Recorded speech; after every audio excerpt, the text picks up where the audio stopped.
Hola, muy buenos días a todos y a todas y bienvenidos a este seminario. Quiero comenzar agradeciendo a todos ustedes la presencia de este seminario y la participación de una semana, como hemos sabido, días bastante complejos para el derecho, particularmente para el derecho indígena, muy preocupantes también y muy tristes para todos quienes creemos y trabajamos en estos temas. Una de las razones por las cuales el Centro de Estudios Interculturales e Indígenas creó esta unidad de políticas públicas justamente fue para acercar la investigación a la política pública y a la contingencia, para poder incidir en política pública, y hechos como lo que han ocurrido esta semana justamente despierten y nos hacen querer trabajar con mucha mayor fuerza para poder abrir el diálogo, abrir el debate, abrir la participación, y esta es una instancia de aquellas. Por eso agradecemos su participación y esperamos que sea bastante provechoso tanto para nosotros, para la unidad, para los académicos y también para el centro en su conjunto. Vamos a comenzar este seminario. Tiene dos mesas, ¿cierto? La primera mesa es sobre derecho indígena. Me acompañan Francisca Fernández, académica de la Universidad Academia de Humanismo Cristiano, el señor Rodrigo Lillo, abogado de la Unidad de Defensa Indígena, el señor Ariwan Antileo, vocero de la plataforma política mapuche, y Marinka Núñez, que es directora de la Escuela de Antropología de la Universidad Academia de Humanismo Cristiano. Le damos la bienvenida a todos ellos y le voy a dar la palabra entonces al señor Rodrigo Lillo, que nos va a hacer una presentación desde la Defensoría Penal Pública sobre la Unidad de Defensas Indígenas Especiales. Hola, bueno, muchas gracias por la invitación a esta actividad. La verdad es que lo que yo les quería presentar, digamos, es el esfuerzo que ha hecho la Defensoría Penal Pública, que es un organismo, un servicio público que depende del Ministerio de Justicia, ¿cierto? En relación con el ámbito del derecho indígena, o más bien de la defensa de imputados indígenas. La Defensoría Penal Pública, ¿cierto?, otorga defensa a todas las personas que son imputadas por un crimen o simple delito y que no tengan un abogado de confianza. Bien, entonces quería contarles un poco la historia de lo que hemos realizado nosotros y cuál es nuestro vínculo específico con el derecho indígena. La Defensoría Penal Pública fue creada en el año 2000 a propósito de la transformación del sistema de persecución penal pública. Se estableció, ¿cierto?, este órgano que entregaba esta asistencia legal a las personas imputadas por delito. Y ya en el año 2001, y a propósito del proceso de criminalización, principalmente de líderes mapuches y autoridades mapuches, se genera en Temuco una oficina que se denominó Defensoría Penal Mapuche, con el objeto de que asumieran estos casos que tenían características especiales respecto a la defensa de otros casos, digamos, de delitos comunes, ¿ya?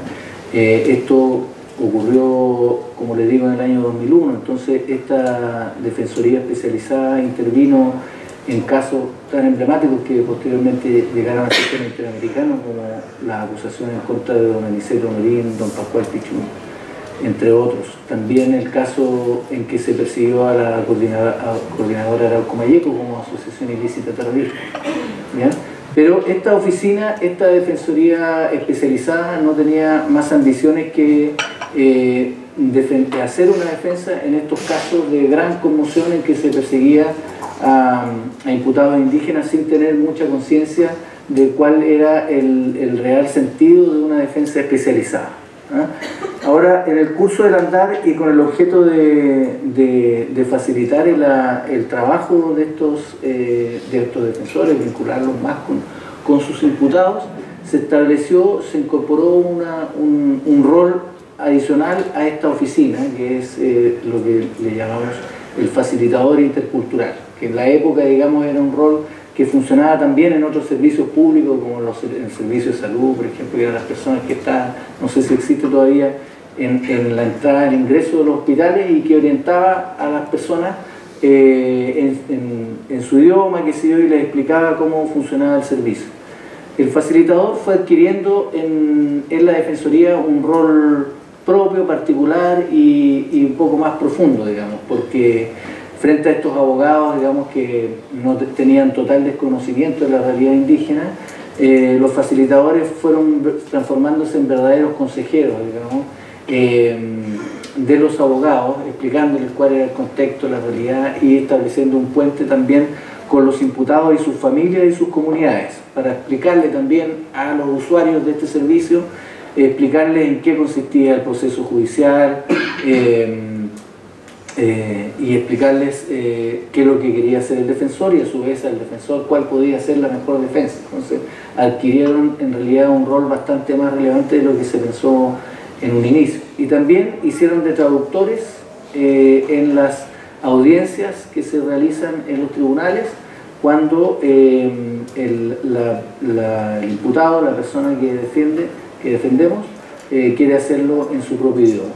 Y ahí entonces ellos también adquirieron ese rol, tenían un carácter multifacético. Entonces, ante la importancia que adquirió el facilitador intercultural y atendía a la distribución geográfica de los pueblos indígenas en Chile, que no solo existen obviamente en la región de la Araucanía, se estableció ya a mediados de la década pasada, se contrataron otros facilitadores interculturales en Arica, en Iquique y en Antofagasta. Entonces se fue aumentando esta dotación. En esas regiones inicialmente no se estableció un defensor especializado, pero el facilitador se entendía que colaboraba en esa función. Ya con la ratificación del convenio 169 de la OIT en el año 2008 y su entrada en vigor entre nosotros, la Defensoría entendió que tenía que cumplir un rol más activo, dar cumplimiento a lo que se disponía en dicha tratado internacional, y se estableció ya formalmente lo que llamamos nosotros un modelo de defensa indígena, es decir, un diseño de cómo la Defensoría Penal Pública iba a enfrentar los casos en que los imputados pertenecieran a algún pueblo indígena.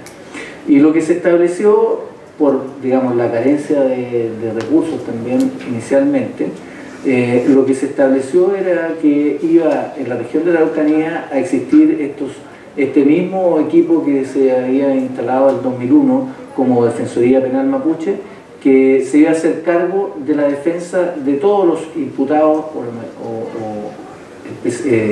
específicamente solo la defensa de imputados mapuche en la región de la Araucanía, y en el resto de las regiones iban a existir defensores penales preferentes que iban a estar dentro de la dotación general de la localidad. Iba a haber uno que tuviera cierta capacitación y formación para que pudiera tener algunas habilidades como para enfrentar una situación de este tipo, que conociera la historia, el contexto, los derechos que le asistían a las personas indígenas. Y entonces eso significó iniciar un proceso de capacitación que se continúa hasta hoy, digamos, donde se hacen capacitaciones para la idea es que vayan todos los defensores año a año participando en esta actividad, y por supuesto en todos estos casos con la asistencia de facilitadores indígenas. Ya en esta década, bueno, nos dimos cuenta que este diseño no era tan adecuado, porque en general estos defensores que realizaban una capacitación no adquirían, digamos, el vínculo, la relación, la conciencia de su actividad, y tenían que estar más involucrados. Y entonces lo que estamos haciendo ahora en este momento es intentar replicar esta oficina que se instaló allá por el 2001 en la Araucanía, en las otras regiones de territorios, digamos, tradicionales, territorios de los pueblos indígenas donde habitaban habitualmente y habitan todavía, digamos, obviamente, pero que son los territorios ancestrales, por llamarlo de alguna manera. Entonces, lo que hoy día tenemos en la Defensoría, lo que se ha venido instalando desde hace algunos años, son oficinas con un defensor que exclusivamente asume causas de imputados indígenas. ¿Qué nos entrega esto? Que este defensor es el que más sabe en la institución de cómo enfrentar un caso de un imputado indígena, porque es el que tiene la práctica habitual, es el que toma los casos, el que se vincula, el que realiza actividades de difusión, el que es visitado por las organizaciones, que se vincula directamente con el facilitador. Entonces ese es su aprendizaje, el que nosotros complementamos con estas capacitaciones que son más masivas. Y hoy día contamos con 15 defensores de este carácter especializado, aún son muy pocos, digamos, pero es lo que se ha logrado con los recursos que contamos. Hay uno en Arica, en Tarapacá, con asiento en Iquique, sin perjuicio que la mayor cantidad de imputados indígenas se presenta en la localidad de Pozo Almonte, que además tiene la característica la mayoría de ser imputados extranjeros, en sentido que extranjeros que no son de nacionalidad chilena. También hay en Rapa Nui, en Cañete, existen 2 defensores especializados. En la región de la Araucanía actualmente hay 7 defensores especializados que tienen oficinas en varias localidades. Este año también instalamos una en Panguipulli y se va a instalar en poco tiempo más, digamos dentro de este año esperamos, en Valdivia otra defensoría especializada, y para el próximo año esperamos instalar una en Osorno para el territorio Pambuche-Huilliche. Todas estas oficinas, todos estos abogados además tienen comparten su trabajo con un facilitador intercultural, que es el que les explicaba yo, que realiza esta labor de puente entre el imputado y la comunidad que participa también en estos casos, y el abogado defensor. Bueno, ahora, ¿cuál es el contenido sustantivo? ¿Qué es lo que aporta este defensor especializado en la defensa de imputados indígenas? Bueno, yo diría que concretamente, en general los defensores indígenas, aparte de esta percepción distinta que tiene el abogado común y corriente que está en nuestra institución, él debe tener una percepción distinta, de tener un conocimiento mínimo del contexto de qué es un pueblo indígena, cuáles son sus derechos, cuáles han sido las luchas y los conflictos que ha tenido en un territorio específico. Aparte de esa noción general, tiene que también tener una expertise específica en el ámbito jurídico. Y en ese sentido, en la práctica, las estrategias fundamentales, específicas que habitualmente utiliza el defensor, podríamos resumirla en 3. Cuando se le imputa a una persona indígena de la comisión de un delito. El primero es presentar como estrategia de defensa el señalar que existe un caso, que este caso que se presenta ante un escenario judicial ya ha sido resuelto por una instancia judicial o jurisdiccional indígena especializada, ¿ya? Entonces, una de las estrategias, y ahí ya entramos al tema del derecho indígena, ¿cierto?, de los defensores, decir, mire, al llegar ante el juez y decir, mire, vamos a juzgar este caso que ya se ha resuelto en una instancia de prueba. Para eso, bueno, obviamente el defensor requiere conocimiento específico y además un vínculo muy particular con las comunidades del territorio. Una segunda estrategia que utiliza habitualmente el defensor, que puede utilizar el defensor especializado, es decirle al juez, mire, este caso que tenemos acá es un caso particular y distinto al que usted ve todos los días, porque se trata de una persona indígena y hay ciertos contextos culturales y sociales que son muy distintos, políticos, en fin. Entonces, explicarle, darle un abanico al juez de una situación que no maneja, cómo se organiza y que pueden ser muy importantes para el delito, para el hecho que se investiga. Cómo se configura la configuración social de la comunidad, cuál es el rol que cumple al interior de la comunidad, no se trata de autoridades, cómo se organiza la familia, todo lo cual puede influir en el hecho que se está investigando. Y en esa segunda estrategia también hay algo de derecho indígena, porque obviamente cómo se organiza un pueblo tiene que ver con su sistema jurídico, cuáles son las autoridades, cómo se realizan las relaciones al interior de la comunidad, también tienen que ver con el derecho indígena. Y una tercera estrategia, que es probable que sea la más utilizada por los defensores, es decirle al juez, mire, en este caso se trata de una persona acusada de cometer un hecho, una situación X, que es considerada en el Código Penal como un delito, pero cuando usted lo juzgue y le tenga que hacer el reproche penal a esta persona, tiene que considerar que se trata de una persona que tiene una pertenencia cultural distinta, y por lo tanto el juicio tiene que ser distinto. ¿Por qué? Porque se supone que el Código Penal viene a proteger los valores más fundamentales de una sociedad, ¿ya? Entonces se castiga con el castigo más grave a aquellas conductas que atentan contra los valores que son considerados por una sociedad como sus valores esenciales. Pero si esa persona no pertenece a esta sociedad porque tiene su propia sociedad, su propia organización, su propia cultura, entonces el valor que le da puede ser distinto, o la protección, el resguardo que se le da a ese valor en su comunidad de origen es distinto al que se le da acá. Entonces el juicio de reproche tiene que ser distinto, ¿ya? Eso es, este tipo de estrategia es lo que se llama en el derecho anglosajón, en Inglaterra, en Estados Unidos principalmente, como las defensas culturales, ¿ya? Cuando se juzga a personas que pertenecen a otra cultura. Aquí podríamos incluir, por ejemplo, el tradicional caso que nosotros que se estudia en las aulas del derecho penal, un caso de los años 50 de una mujer mapuche huilliche en Valdivia. Había sido afectada por una familiar, por una tía que le había hecho un mal. Entonces ella va de una machi, y la machi le dice que la única forma de resguardar su salud es eliminar a la persona que le había hecho un mal. Entonces ella, en esta desesperación por salvarse, bueno, mata, digamos, a la persona que le había hecho el mal. Eso es un homicidio descrito en el Código Penal, pero para hacer un juicio de reproche hay que considerar cuál es la composición cultural de esa persona, ¿ya?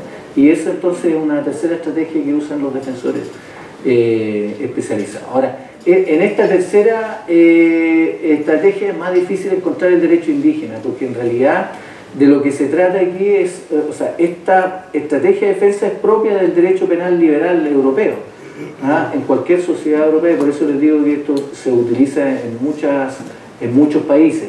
Cuando hay una persona que pertenece a otra cultura, el juicio que se le hace no puede ser el mismo, la responsabilidad que se le asigna, porque pertenece a otra sociedad.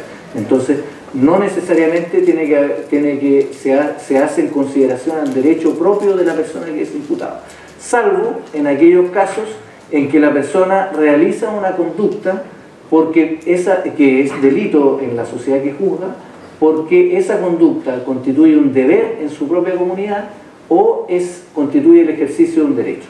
Por ejemplo, si podemos establecer, hay casos, digamos, que hemos tenido, por ejemplo, en el norte, cerca de Socaire, en San Pedro de Atacama, un pastor, una persona aymara, fue juzgado por porte ilegal de armas porque él se dedicaba al pastoreo, y la forma que realizan allá el pastoreo es ir al altiplano donde están los animales, no viven ahí. Entonces cada ciertos días ellos visitan ese lugar, y desde una práctica muy antigua es generar un ruido. Antes era con piedra, después de la Guerra del Pacífico, que habían armas de fuego, entonces disparan al aire con el objeto de espantar aves de rapiña u otro tipo de roedores, para resguardar, digamos, las siembras que están en ese lugar. Entonces este pastor realizaba su actividad, volvía a su casa en vehículo, hay un control de carabineros, y entonces la policía le dice: muéstreme su permiso para portar esta arma. No, es que en realidad la uso para esto, así que no. Entonces se hace un juicio en contra de él por el delito de porte ilegal de armas. La defensa que se hace precisamente, que es acogida por el tribunal en ese caso, es que él ejercía una práctica cultural que constituía un derecho, ¿ya? Y finalmente es absuelto. Hay muchos detalles, digamos, en el juicio, no sé si serán de interés, pero lo que quería yo poner énfasis es en esta situación.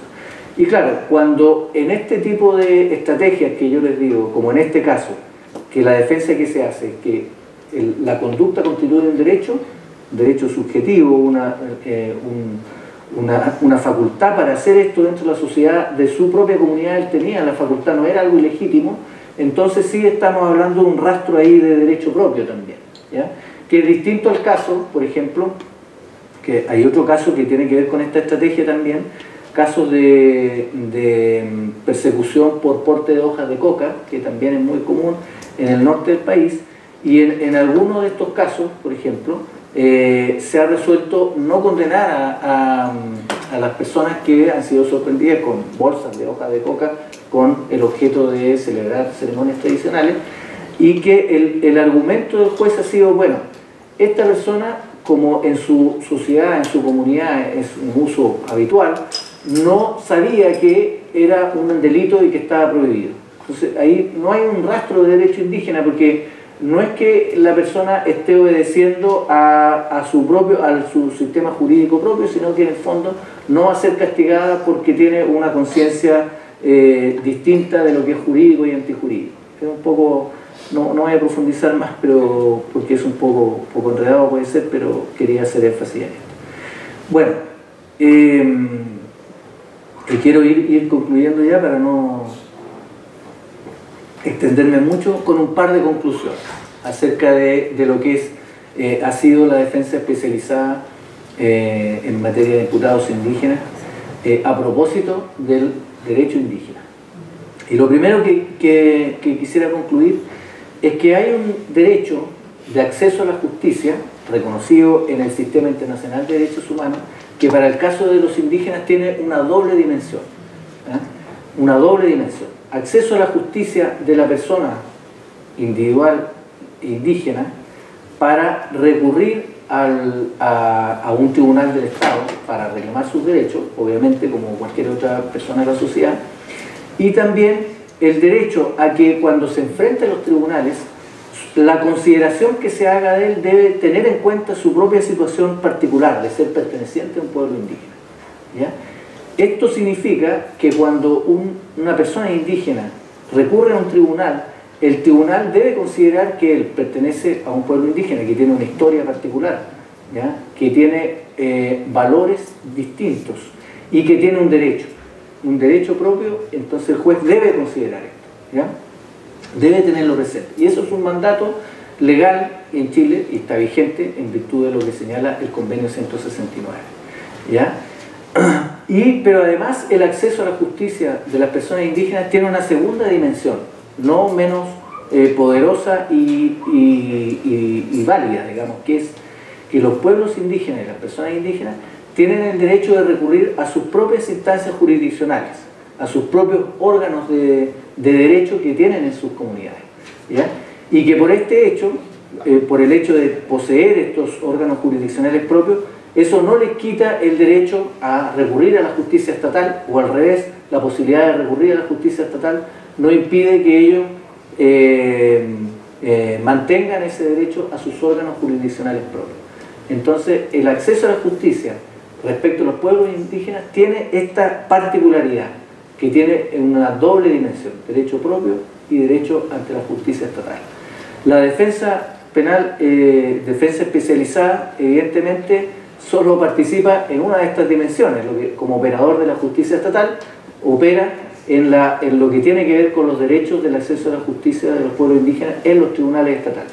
Y en esa parte, la obligación de la defensa especializada no es que esto que le esté contando yo sea una cosa de buena intención, que nosotros tenemos cierta simpatía con los pueblos indígenas, sino que es un compromiso del Estado que estamos cumpliendo, una obligación, que es que los pueblos indígenas ante los tribunales estatales puedan ser considerados como tales, digamos, y eso les permite acceder en condiciones de igualdad a un tribunal estatal, ¿ya? Y la otra conclusión que quería yo obtener, o sea, puedo sacar del trabajo que hemos realizado, es que efectivamente, como les explicaba yo, en una de las dimensiones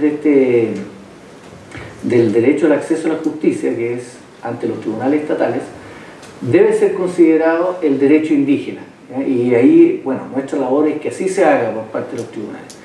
Y esa lucha ha sido bastante, bueno, negativa, digamos. Todas estas estrategias que les señalaba yo, donde nosotros hacemos valer el derecho, estas estrategias que utilizan los defensores en general nos va bastante mal. Por ejemplo, hay casos en que se ha alegado ante los tribunales que una persona no puede ser sancionado porque ya ha sido juzgado por su propia comunidad. ¿Ya? Ante eso, ¿qué nos han respondido? Nos dicen, no, los únicos órganos jurisdiccionales que pueden ejercer justicia son los tribunales establecidos en la ley. Y esto no es una organización, se estarían atribuyendo facultades que no les corresponden. Y además, toda persona, dice, tiene derecho a ser juzgado por el juez natural, que está establecido habitualmente, y no por comisiones especiales. Este derecho, digamos, que fue establecido, que ha sido establecido para evitar, por ejemplo, tipo de juicios como los que se hacían en dictadura cuando uno no sabía quién lo iba a juzgar, ¿cierto? Cuando le ponían un tribunal, en el momento se resolvía quién era el tribunal. Bueno, estos dos razonamientos obviamente están equivocados respecto a nuestro ordenamiento jurídico, porque los órganos jurisdiccionales, el derecho propio indígena sí está reconocido en nuestro ordenamiento a través del convenio 169, y en segundo lugar, estos órganos jurisdiccionales, estas instituciones, autoridades indígenas que ejercen justicia, no son instituciones que se generan en el momento de que se produce un juicio, o un caso, o un conflicto. Son órganos tradicionales, y las personas que pertenecen a una comunidad saben que esas son las autoridades que ejercen justicia, ¿ya? Pero en la práctica, obviamente, como les digo, nos ha ido muy mal, porque en general los operadores de justicia y en general la sociedad nacional, las autoridades, tienden a identificar el derecho con el Estado y a restarle, obviamente, autoridad al derecho indígena, porque además el derecho es una instancia que otorga poder, y esto, en definitiva, detrás de todo hay una lucha de poder, ¿ya? Y por lo tanto, y con eso sí termino, digamos, el reconocimiento del derecho indígena también es una lucha de poder de cómo las propias organizaciones indígenas han hecho valer, ¿ah? Es una cuestión propia, no es que el Estado graciosamente le entregue este valor. Todas las luchas que se han dado en otros países del continente, donde hay realidades distintas a nosotros, corresponde a los avances que han logrado hacer los propios pueblos indígenas, que utilizan sus propios métodos de hacer justicia, los hacen valer, los utilizan y los defienden. Eso es lo que ha generado también entre nosotros estos pequeños avances, de que hay casos en que sí se ha reconocido ante los tribunales, en que sí hemos tenido éxito, pero esos éxitos se deben, insisto, no a la gracia del poder del Estado, sino a la persistencia de los propios pueblos indígenas. Y para eso, solo un ejemplo, digamos. Nosotros hemos defendido hasta hace poco en este caso que se ha denominado de la muerte de los... no se ha denominado, el caso que consistió en la muerte de la familia Luxing, que era unos agricultores de la Araucanía, ¿cierto?, muertos en el incendio de su domicilio. Defendimos a la Machi Francisca Linconado, que fue imputada 3 veces en 3 juicios distintos por hechos vinculados a este caso. En una de esas situaciones, digamos, ella estaba muy enferma producto de su huelga de hambre, y obtuvimos nosotros, de parte de una autoridad judicial, la autorización para que ella se tratara su salud, pero no en un servicio médico, en un hospital, sino que con otras machis, ¿ya? O sea, hubo un reconocimiento específico de esa necesidad de ella ser tratada por la salud, los métodos de salud propios de su pueblo. Eso me parece a mí que para nuestro sistema judicial es muy relevante, cómo se reconoce este derecho. Pero eso no es solamente la gracia de un juez iluminado o del defensor, digamos, ingenioso. Eso fue solo producto de que la niña Francisca Linconado le insistió al defensor que ella no iba a ir al hospital, que ella lo único que quería es que ir donde las Machi y que insistiera, y solamente con su porfía el defensor aceptó acceder porque él pensaba que le iba a ir mal. Finalmente le fue bien, y esos pequeños triunfos, digamos, son producto de la lucha diaria y continua que hacen los pueblos indígenas, de los cuales nosotros como Defensoría Penal somos solo un instrumento en que cumplimos nuestra obligación legal. Eso, muchas gracias.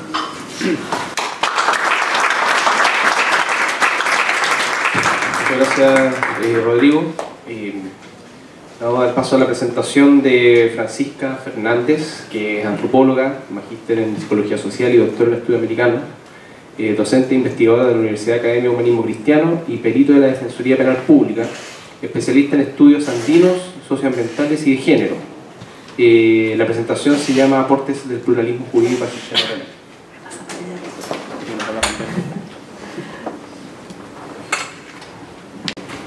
Muchas gracias.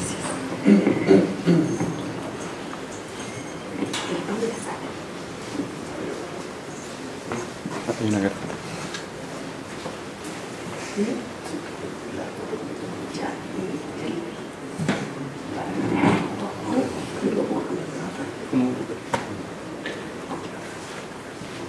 Bueno, muchas gracias. Ya me hicieron la presentación. Quizá, bueno, voy a estar hablando desde un lugar para mí importante que ha sido la experiencia de estos 7 años trabajando en la Defensoría Penal Pública. Específicamente he trabajado en 2 instancias. Soy perito para casos de imputados e imputadas aymara y quechua. Sin embargo, esto se ha ido ampliando para otros casos. He tenido casos afrocolombianos, comunidades rastafari. Ahí voy comentando este ampliaje que me parece muy importante porque es el real pluralismo jurídico. Y por otro lado también soy docente desde hace unos 5 años de la Academia Indígena, que es una academia que se hace una vez al año a defensores y defensores de la Defensoría Penal Pública, justamente en este afán de ir incorporando información, ir incorporando ciertas temáticas, perspectivas que les amplíen y les posibiliten hacer una defensa contextualizada. Una cosa importante, en la reforma del sistema penal, además de irse incorporando la creación de oficinas particulares y además los roles de facilitadores, se incorpora un nuevo rol que es el que yo participo, que son peritos y peritas, que desde la antropología justamente trabajamos como experticia, sí, mi perdón, como experticia, justamente para ir, en la mayoría de los casos, profundizando y acompañando la teoría del caso del defensor o la defensora respecto a la pertinencia de una defensa cultural. Pero también de ahí voy a contar, los peritajes han servido de igual manera para medidas cautelares o, por ejemplo, para la realización de visitas de algunos ya reos, que ha sido también una ampliación. Entonces, uno de los temas importantes acá es señalar también la dinámica y el vínculo entre Estado y pueblos indígenas. Y yo creo que hay 2 marcajes importantes en este hito. Por una parte, el Estado ha generado una serie de políticas de reconocimiento que se ha legalizado, se ha legitimado, sobre todo en dimensiones como salud y educación, pero en la misma dinámica, cada vez más y de manera bastante creciente, se ha ido criminalizando o judicializando otro tipo de prácticas. Por ejemplo, la reivindicación territorial. ¿Y por qué señalo esto? Es que uno de los principales ejes en el ejercicio de esta mirada de pluralismo jurídico es que entramos en una contradicción, que es la misma contradicción del Estado. Y siempre recuerdo justamente un facilitador cultural mapuche, que nos señala en una reunión de trabajo que teníamos. Imagínense lo que es para uno llegar a una comunidad y decir, mire, nosotros lo venimos a defender, cuando la comunidad te dice, pero ojo, el mismo representante usted es el que me está juzgando.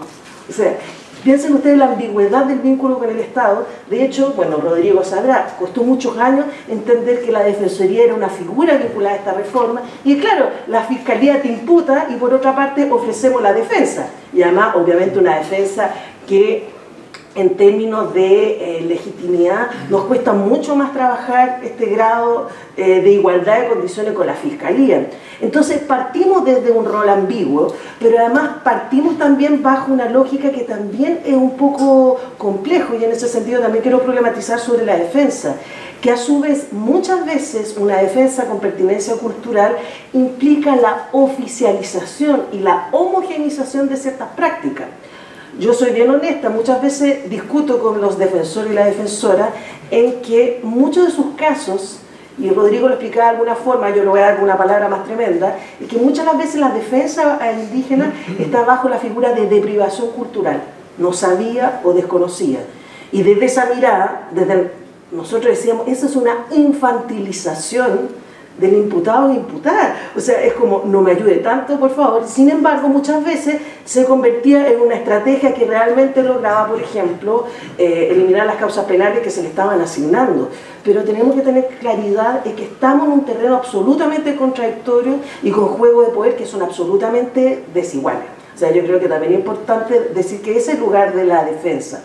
Entonces, y por otra parte, el pluralismo jurídico supone el reconocimiento de distintos sistemas normativos, y en ese sentido no es solo el indígena, el afro, el rural, los medios, los barrios también se puede ver que hay ciertos códigos normativos. Sin embargo, con mayor claridad desde lo indígena, lo afro, bueno, y ahora estamos trabajando también fuertemente el tema migrante, pero sigue siendo el privilegiado el derecho nacional positivo.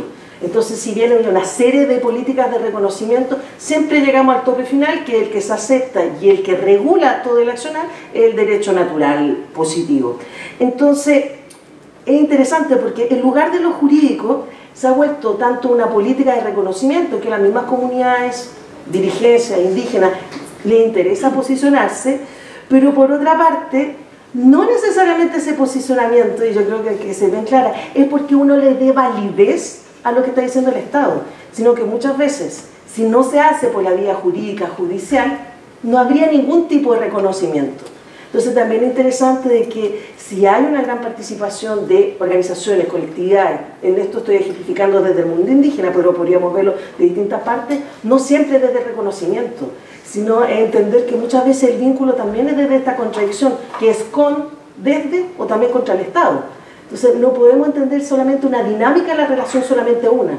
Hay una multiplicidad de formas de vincularse con el Estado y que no implica necesariamente reconocerlo.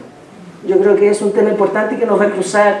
Bueno, y en este despliegue, sin duda, si usted me pregunta como perito, participo en muchos juicios orales, el fiscal o la fiscal, yo diría que el despliegue máximo de la representación del derecho positivo del Estado, podemos ver articulado este trinomio, Estado, Nación y Cultura. Se nos olvida constantemente que también el proyecto de Estado es la construcción de un proyecto de cultura, homogeneizante y negador de todo tipo de diversidad.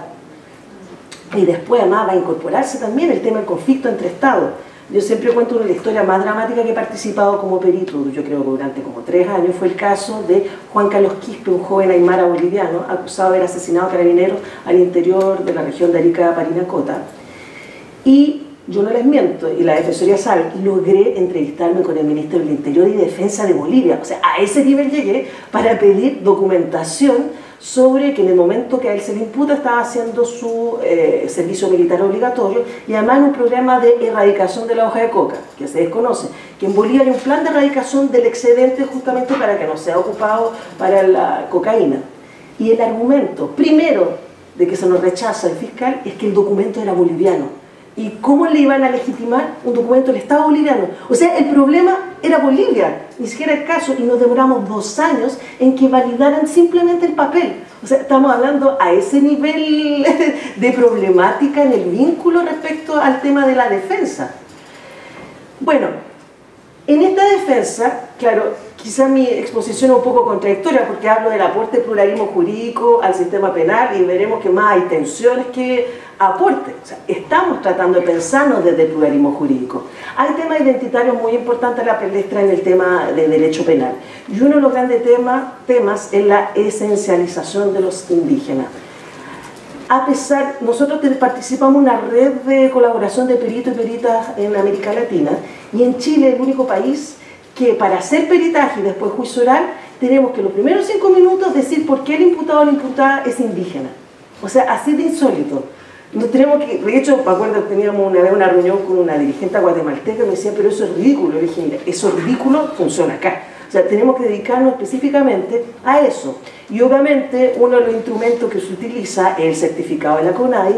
Sin embargo, en mi caso yo donde más he trabajado en la Defensoría Penal Pública Arica, Iquique y Calama, donde la mayoría de estos casos son migrantes, además mujeres bolivianas y peruanas, hoy también muchas colombianas, en que, por ejemplo, la característica indígena o afro no responde a certificación institucional como en Chile. Entonces, muchas veces los fiscales dicen no, porque no tiene certificado. Y ahí teníamos que empezar a implicar la institucionalidad de Perú y Bolivia, que el reconocimiento es por territorio, por todo, territorio originario, campesino, e igualmente se negaba, siendo que uno de los elementos, ya lo vimos en la ley indígena, el autorreconocimiento, sin embargo el autorreconocimiento también es un proceso de certificación. Entonces piensen ustedes que estamos con todas esas dificultades, partimos con ese hecho, pero quizás lo más dramático es la esencialización. Hay una fuerte ruralización, hay una fuerte idea de precariedad económica, precariedad educacional, como los componentes que definen la realización de un peritaje cultural y una defensa cultural. Por decirlo así, nos cuesta muchísimo situar perspectivas de defensa en contexto urbano, pero además nos vamos a encontrar con situaciones dramáticas. Quizás, yo todavía no estaba en la Defensoría, pero el que más investigamos siempre, como un ejemplo de lo que no debe ser, el caso de la pastora Gabriela Blas, en que si ustedes leen el juicio, o sea, en un momento para descalificar su condición indígena, hay una declaración literal. La imputada usa toallas higiénicas, tiene celular y tiene un reclamo en la inspección del trabajo. Y eso era un componente para desconocer la reivindicación de un derecho cultural. O sea, y además, les puedo decir, es un documento de hecho que estudiamos bastante con los estudiantes para decir ese nivel de esencialismo y precariedad de los fiscales respecto a aceptar el tema cultural. Otro ámbito en que participé para bien fue la defensa de un comunero aymara boliviano que traía para la realización del Inti Raymi en Bolivia, con organización aymara tanto Chile y Bolivia, a Arica, alrededor de 60 hojas de kilo de coca, y bueno, finalmente logramos que se despenalizara y además armar jurisprudencia. Ojo, la hoja de coca no está penalizada, sino la materia prima. Y 60 kilos de hoja de coca se dio como materia prima de cocaína, siendo que con suerte tú puedes hacer 1 gramo en un laboratorio con 60 kilos de coca. O sea, a ese nivel desconocían. Y por ejemplo, estamos en una parte haciendo los juicios que yo creo que estuve 10 horas encerrada en la sala, porque nos hacen esperar a una sala para salir a juicio oral, y de repente me dice, señorita antropóloga, la necesitamos de manera urgente. Yo dije, ¿qué pasó? Es que tiene que hacer una declaración por otra cosa. Es que el juicio está en pausa porque un dirigente aymara está con sombrero y una persona de fiscalía reclamó que decía que era una falta de respeto que declarara con sombrero. O sea, estoy hablando de eso, 2 años atrás, Arica. Entonces yo entro, digo, bueno, todavía no estoy acá. Bueno, el uso cultural del sombrero es para representar legitimidad respecto a que él es un gilacata. Y punto. Entonces le dije, bueno, como cuesta tanto la analogía, le dije, es como lo mismo que usted en este momento le pidieron a un cura que se quitara la sotana. Ah, siguió y lo dejaron seguir con sombrero, pero fue después pausa de 2 horas. O sea, estamos, vuelvo a insistir, a este nivel respecto al no reconocimiento. Entonces, obviamente uno de los temas importantes ha sido el tema de la autoidentificación y también la construcción de ese reconocimiento. Porque en muchos casos también hay mucho temor respecto a que si se autoidentifican como indígenas les vaya a perjudicar. Hoy igual es divertido porque ha ido sucediendo un poco lo contrario, sobre todo en Arica, en que han visto que los procesos judiciales son mucho más rápidos desde una defensoría especializada, y hace poco hice una investigación sobre mujeres migrantes aymaras quechua y fue bien interesante porque me tocó hacer varias entrevistas, más de 30 imputadas, sobre todo con temas de tráfico de drogas. Y después, claro, hablando con muchas de ellas, no había un claro componente indígena, sino que ellas en la entrevista dijeron, me quiero reconocer porque veo que mis compañeras tienen más beneficios y que la escuchan más. Y fue súper interesante, y también pasaba con otras chicas afro. Entonces, ve la necesidad de instalar el pluralismo jurídico mucho más allá de lo indígena, partiendo con el tema indígena, sin duda hay una gran relevancia, pero entenderlo como una mirada plural de diálogo, distintos saberes y práctica. Bueno, entonces se ha ido generando una suerte de política de reconocimiento, pero les vuelvo a insistir, si bien hoy hay una institucionalidad que, ojo, simplemente existe la Defensoría Penal Pública. Y vuelvo a un ejemplo, porque creo que grafica muy bien. Teníamos una reunión de trabajo con la gente de la Araucanía, que han sido nuestros principales asesores en esta construcción de defensa especializada, y nos contaba el defensor de Temuco que un día, además tiene que ver, podríamos decir, el simbolismo arquitectónico. Si alguno de ustedes va a Temuco, la Defensoría es una casa, un piso, y la Fiscalía es un monstruo que está al frente. O sea, basta con ver esa figura. Y llega el fiscal, que habían estudiado juntos, porque además en general todos estudiaron juntos, y le llega al defensor y le señala: ¿sabes qué, querido? Llegó una carta, Jaime, y se equivocaron, era para ustedes. Y abre la carta y dice: le invitamos a un taller sobre derecho propio indígena y convenio 169. ¿Para quién dirigido? La Fiscalía. ¿Qué quiero decir con esto? En que la Fiscalía ni siquiera puede ser un tema. O sea, tal a ese nivel que inmediatamente lo naturalizaron y lo mandaron a la Defensoría, porque no podría ser un tema. Lo que hoy se está tratando de generar, por ejemplo, la figura del peritaje es una figura que se utiliza en Latinoamérica y en el resto del mundo, tanto desde la defensa como de la Fiscalía. Sin embargo, en Chile es exclusivamente la Defensoría Penal Pública la que ha incorporado, podríamos decir, esta línea de estudios indígenas, la de género, la de infancia y la migrante. Pero desde ese lugar, en el fondo, desde donde se sitúa. Entonces, acá nos damos cuenta de un gran desafío. Primero tiene que ver con las lógicas que se aborda lo jurídico y en este ámbito lo judicial penal. Primero tiene que ver con un componente identitario donde el sistema del derecho positivo hace reconocimiento exclusivo de la condición de individualidad. Y ahí también tenemos que dar una gran pelea para que se dé cuenta que en muchos casos responden a prácticas comunitarias y cómo validamos, por ejemplo, la construcción de una defensa, no pensado exclusivamente en el imputado o la imputada, sino pensado en su contexto social mayor, familia, comunidad y redes, que ha sido, yo creo, uno de los grandes desafíos. Y también, como les señalaba anteriormente, la desruralización y la descensalización de lo indígena, donde si tú no cumples con una serie de estereotipos de esas calidades, no se aplica. Y frente a eso, como yo les señalaba, la figura que empezó a ejercerse fue el de peritaje cultural. Y esto también es interesante. El peritaje cultural, como cualquier peritaje, es un documento de experticia que supone caracterizar los contextos culturales. En algunos países latinoamericanos, ¿quiénes son esos expertos y expertas? Los dirigentes de las comunidades. Y en Chile, en la hiperprofesionalización, somos los antropólogos y las antropólogas. Yo trabajo directamente con una facilitadora durante hace más de 20 años por distintos temas, Inés Flores, que si ustedes me preguntaran, ella misma, la Inés, debería ella hacer los peritajes, y siempre lo conversamos. Sin embargo, el sistema judicial no reconoce ese lugar como de experticia o de articulación. Vuelvo a insistir, peritaje cultural, en cambio peritaje antropológico, ya está demarcado desde la investigación antropológica, pero existe, yo quería importante señalar esto, que existe peritaje cultural. A ver, los peritajes son, en el fondo, hoy se están cumpliendo por normatividad. Logramos que la red de peritos de Chile, de Hualmapu y del norte, articulaba una red donde tenemos estandarizado el tema del peritaje, que nos ha servido bastante, pero recién hace un año, hace 7 más o menos que trabajamos en esto, pero hace un año que logramos estandarizar. Y cada vez más se está acrecentando la solicitud de peritaje en esta ampliación de entender el peritaje como una herramienta para complementar la teoría del caso. Y una herramienta para complementar la teoría del caso donde el contexto cultural del imputado o la imputada es un elemento fundamental para entender el proceso judicial. Entonces, por ejemplo, se está abriendo nueva arista. En Arica, por ejemplo, este año por primera vez nos llamaron para un peritaje afrocolombiano. Y yo creo que fue un elemento muy emblemático para entender también la identidad afro como desde la pertenencia cultural, donde hay ciertas características dinámicas comunitarias, locales, que justamente influyen en el sujeto. Y también casos de Rastafari, que han sido los mejores casos que hemos tenido, justamente para contextualizar el consumo de la marihuana dentro de prácticas religiosas culturales.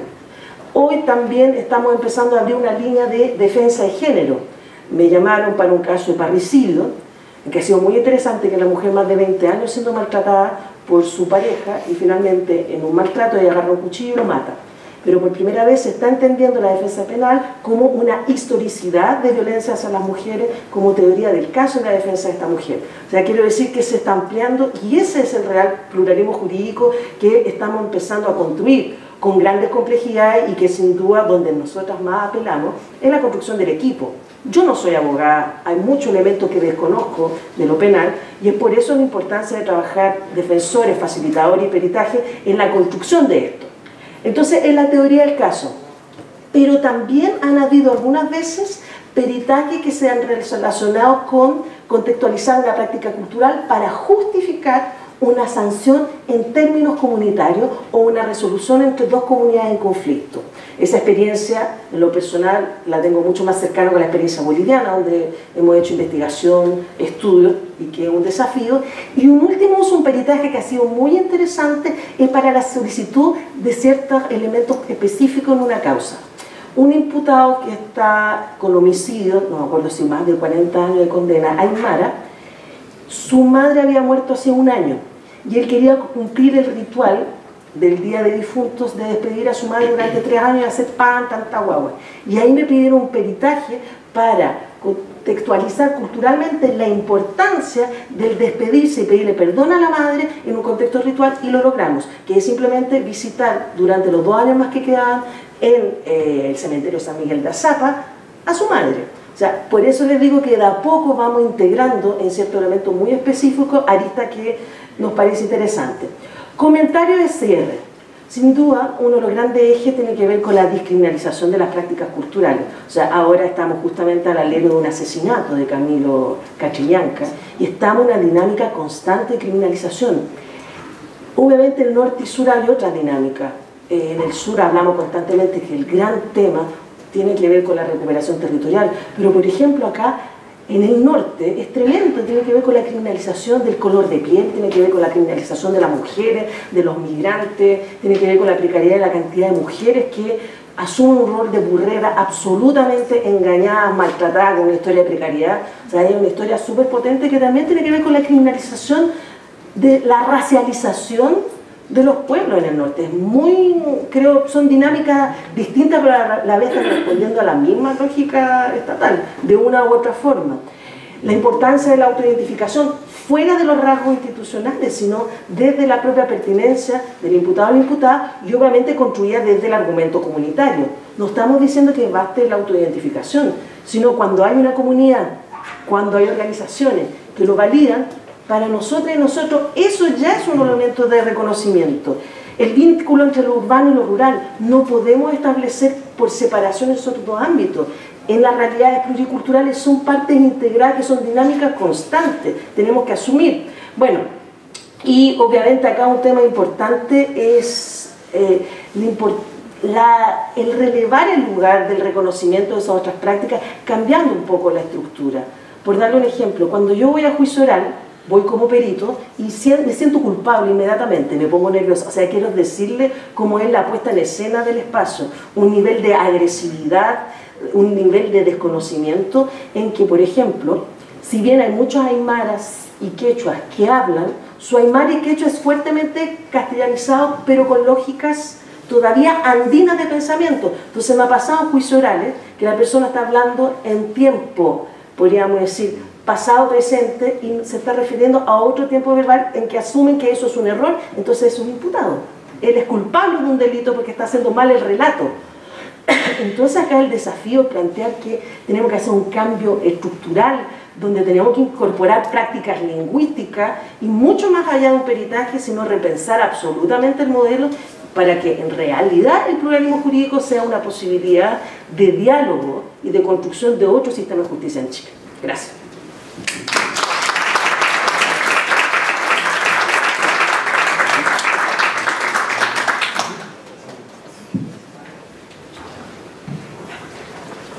Gracias, Francisca. Bueno, vamos a dar la palabra ahora a Ligüen Antileo, quien es vocero de la Plataforma Política Mapuche y nos va a conversar con nosotros sobre derecho y consulta indígena.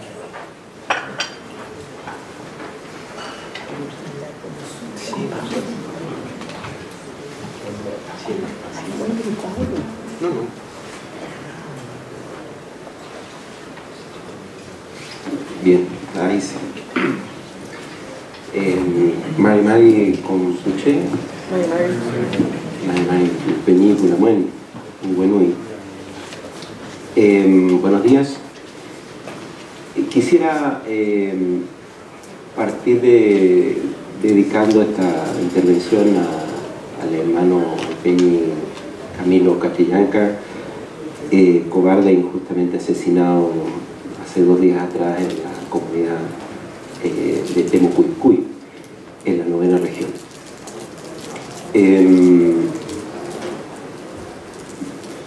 A ver, derecho y consulta, proceso de consulta. Mi intervención va a tener dos partes fundamentales. Una, tratar de plantear algunos tópicos que digan relación con la fundamentación cultural y filosófica del derecho indígena, y por otra parte la experiencia que se ha vivido, en torno a los cambios que se han producido en los últimos 15 años, y en particular posteriormente lo que dice relación con la consulta en base al convenio 169. A ver, para entender esta situación, hay que señalar de que todos los pueblos y todas las sociedades, al relacionarse con el medio, establecen una interpretación de su origen, de cómo se crea, qué papel juega el ser humano en ese mundo, y a partir de ahí entonces establece una organización social, política, económica, códigos culturales y también, por cierto, una jurisdicción, una forma como se regula la convivencia entre las personas, entre los colectivos, y en caso de que esto se altere, cómo se sanciona. Todas las sociedades y todos los pueblos construyen esta sociedad, esta cultura, esta civilización.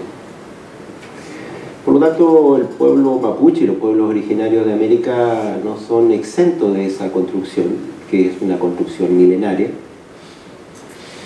Y por lo tanto, eso tiene no menos de 6 a 8.000 años en América Latina, no menos de eso.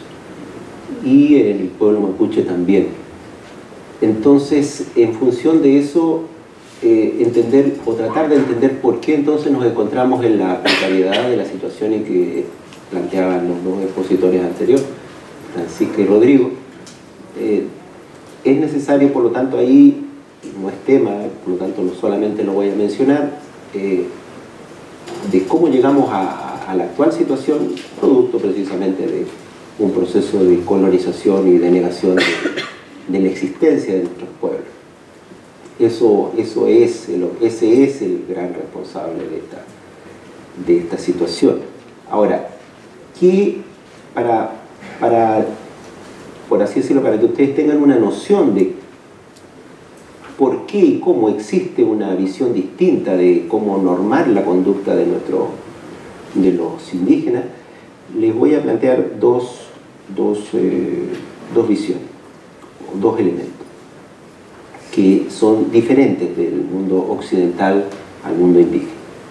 En general, el mundo occidental, desde el punto de vista de lo que rige en Chile y de lo que llegó con la empresa de conquista a América Latina, principalmente con los imperios portugués y español, traen una cultura cristiana, judeo-cristiana,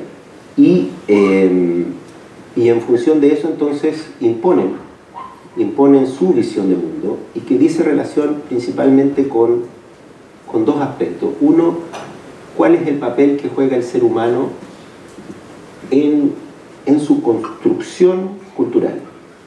Y para Occidente, el ser humano debería ser el centro del universo.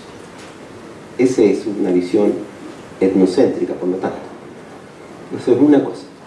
Segundo lugar, tiene también elementos que dicen relación con considerar lo positivo, lo material, lo científico, como el elemento, por así decirlo, privilegiado de conocimiento y de relación entre el ser humano y la naturaleza. De hecho, los fundamentos de los principales ideólogos y filósofos positivistas señalan que mediante la investigación, la razón, la ciencia, el ser humano puede, y lo dice textual, dominar y someter a la naturaleza para su beneficio. Por lo tanto, ahí tenemos una matriz filosófica y de pensamiento de carácter positivista materialista. Como correlato de eso también tiene un fuerte sentido y de resguardo de uno de los valores, o tal vez el valor principal, dado que es de corte liberal y capitalista, mercantil. Por lo tanto, el derecho de propiedad es aquel que rige prácticamente el conjunto del ordenamiento jurídico occidental y chileno en particular. Tenemos sacrosanto derecho de propiedad, visión materialista, positivista y etnocéntrica desde el punto de vista de que el ser humano es lo principal. Dentro de esa visión etnocéntrica cabe mencionar, de acuerdo al relato de la creación del mundo occidental, que la mujer juega un rol subordinado al respecto del varón. Ella sale, la primera creación humana es un varón, es un hombre, es Adán. Y la mujer es un apéndice, es secundario, sale de una costilla. Y por lo tanto, a partir de ahí se estructura una visión respecto de la mujer, del rol de la mujer. Por ejemplo, en el sentido de que la causa para que sea expulsada la especie humana del paraíso es por culpa de una mujer. Es ella la que come el fruto prohibido. Y por lo tanto carga, a partir de ese momento, con un estigma de culpabilidad eterna y permanente. Es parte de la esencia de lo femenino. Dado que el primer elemento de construcción y de creación de lo divino en la tierra es el varón, ustedes tienen que en la institución cristiana el 98% de las autoridades y las religiosas y que transmiten el mensaje divino y la relación privilegiada con el Creador son varones. Y por lo tanto la mujer nuevamente, por eso es que las mujeres no hacen misa, por ejemplo, en la iglesia cristiana cuando llega en América y cuando se desarrolla en general. Por ese elemento, por una construcción originaria, es una cuestión filosófica. A su vez, los pueblos originarios tenemos una cosmovisión distinta. Nosotros consideramos de que el ser humano no es ni debe ser el centro del universo, ni de la vida ni del universo. Nosotros consideramos de que el ser humano es uno más de los elementos que conforman el universo. Es un elemento más en igualdad de condiciones que el agua, que el cielo, que las aves, que los animales, que los mares, que las montañas y que la tierra, por cierto. Eso es un elemento que es común a todos nuestros pueblos. Y por lo tanto, como es común, lo podemos señalar como un rasgo identitario. A su vez, también consideramos otro elemento, que es que la tierra no le pertenece a nadie, sino que nosotros le pertenecemos a la tierra. Por lo tanto, ahí ya hay otro enfoque respecto de cómo se delimitan los países, las fronteras, la geografía. Y otra cosa, nosotros consideramos la tierra como la madre tierra. Ese vínculo de madre tierra es importante para entender por qué nosotros queremos territorios y cuál es la relación que queremos hacer en esos territorios. Por lo tanto, esos elementos tienen una, por así decirlo, una característica, que es que también desde la visión espiritual y cultural indígena, los elementos de la madre tierra tienen a su vez una propia espiritualidad. No son elementos solo materiales, o sea, el agua tiene un am, tiene un dueño, tiene un espíritu, y por lo tanto por eso tiene la característica de ser como un hermano de nosotros. Y eso significa que la relación ahí tiene que ser no de simple utilización, sino que de obtener lo necesario para la vida, pero solo lo necesario. No hay un sentido de lucro, de plusvalía, de capital, de considerar la tierra como capital fijo de producción. Entonces, estos elementos, que son elementos filosóficos, culturales, se traducen en la práctica en una forma distinta de hacer y de entender el mundo.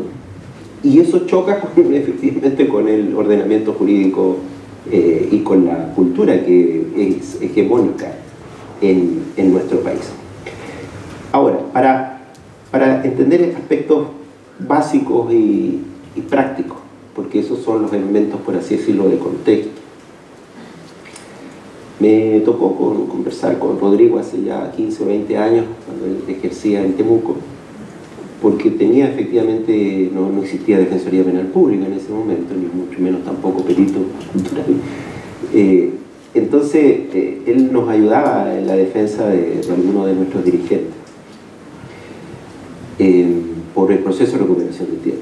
Entonces, lo que planteaban algunos de nuestros hermanos en las asambleas antes de iniciar el proceso de recuperación y de movilización para reconstruir el territorio, era que ellos no entendían por qué los huincas, por qué los chilenos, le hacían tanto daño a la Ñuque Mapu, a la madre tierra. ¿Por qué secaban las aguas? ¿Por qué contaminaban? ¿Por qué quemaban, incendiaban? O sea, había gente que decía, nosotros no entendemos cómo pueden ser tan malos. ¿Por qué hacen esto? ¿Por qué tienen que tratar así a nuestra madre tierra? ¿Por qué contaminan los mares, los ríos? Se decían, los huicas son malos, decían.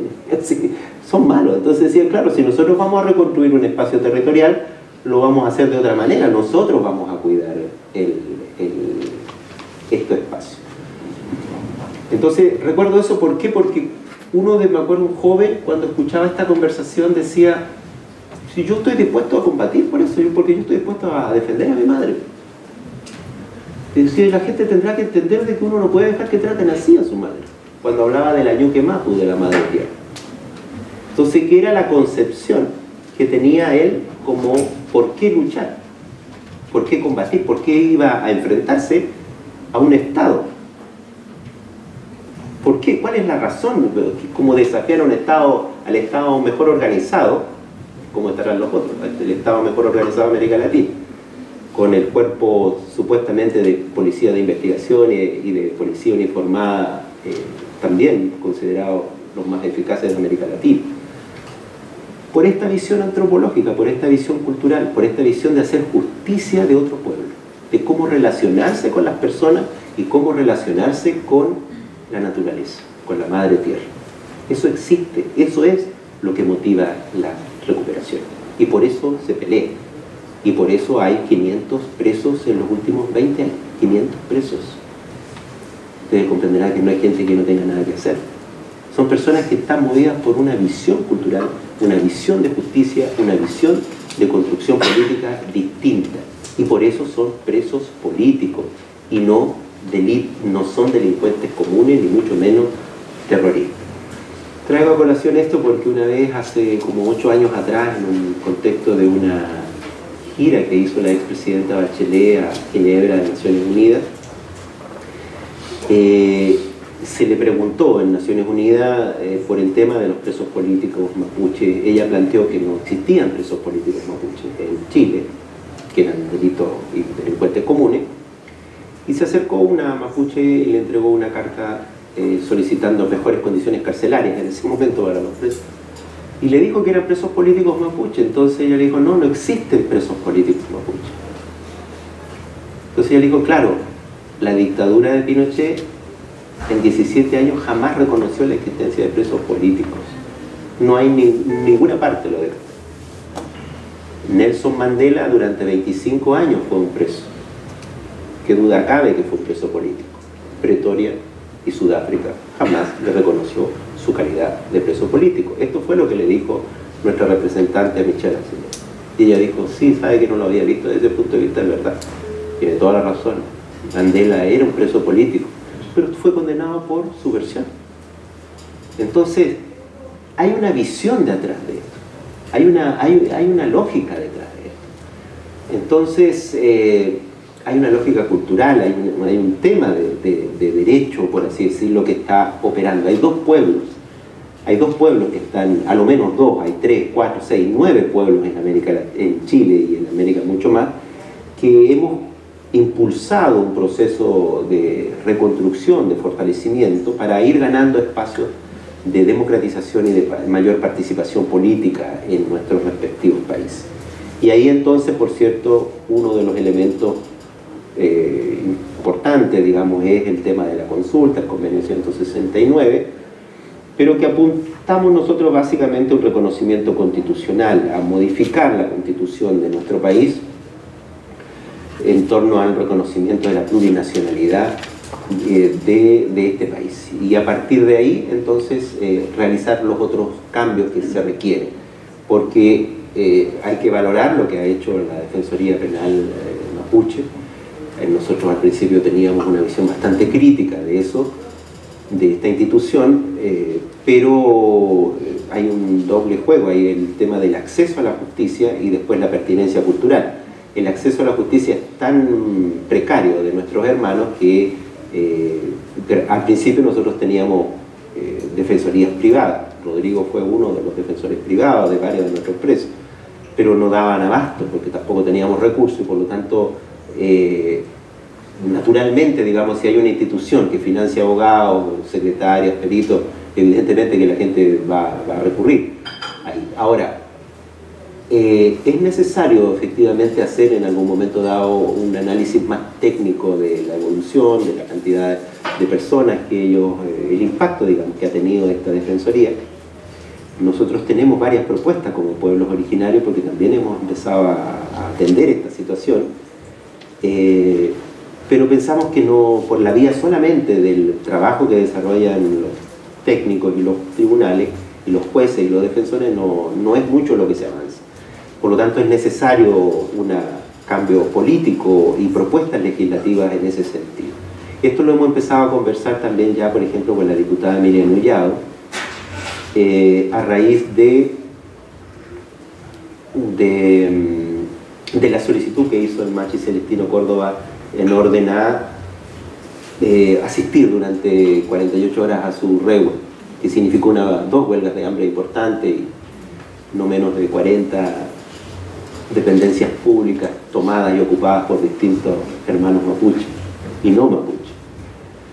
En ese sentido ella presentó un proyecto de ley en el Parlamento que nosotros también avalamos y patrocinamos en el sentido patrocinio político. El patrocinio legislativo lo hizo la diputada junto a 10 otros parlamentarios del Frente Amplio y de otras bancadas, demócratas cristianas también. Y por lo tanto ahí básicamente lo que se buscaba era, porque Gendarmería era quien evaluaba si era pertinente o no dejarlo salir en un momento al Peñi Celestino Córdoba. Y eso que debe quedar regulado de otra manera, por lo tanto ahí se vio esto que había una pertinencia, él iba a renovar su regua de acuerdo a su cosmovisión y su aspecto religioso y espiritual.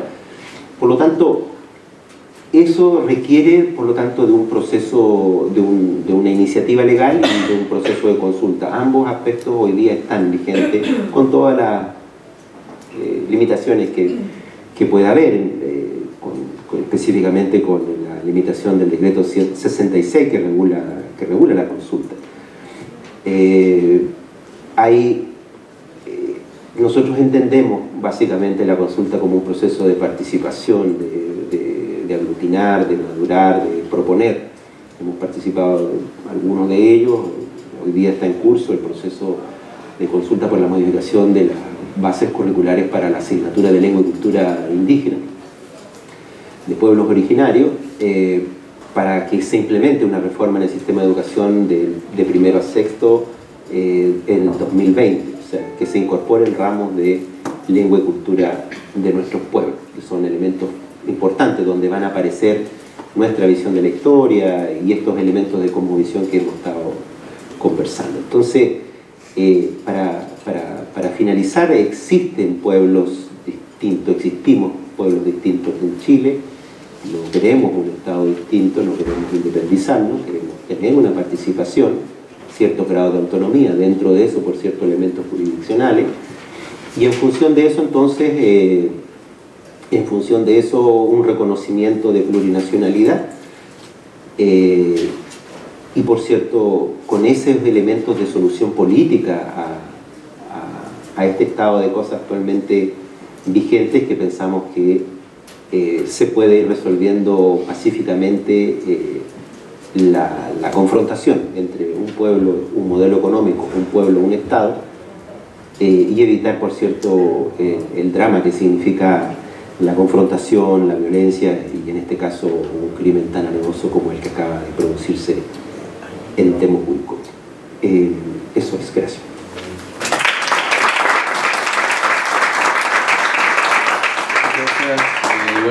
Y yo con ustedes entonces finalmente en esta mesa a Marinka Núñez, quien es directora de la Escuela de Antropología de la Universidad Academia Humanismo Cristiano, con el tema de derechos territoriales y de agua. Tenía una descripción un poco más acabada, pero no sabía. Pero vamos, Marinka. Gracias.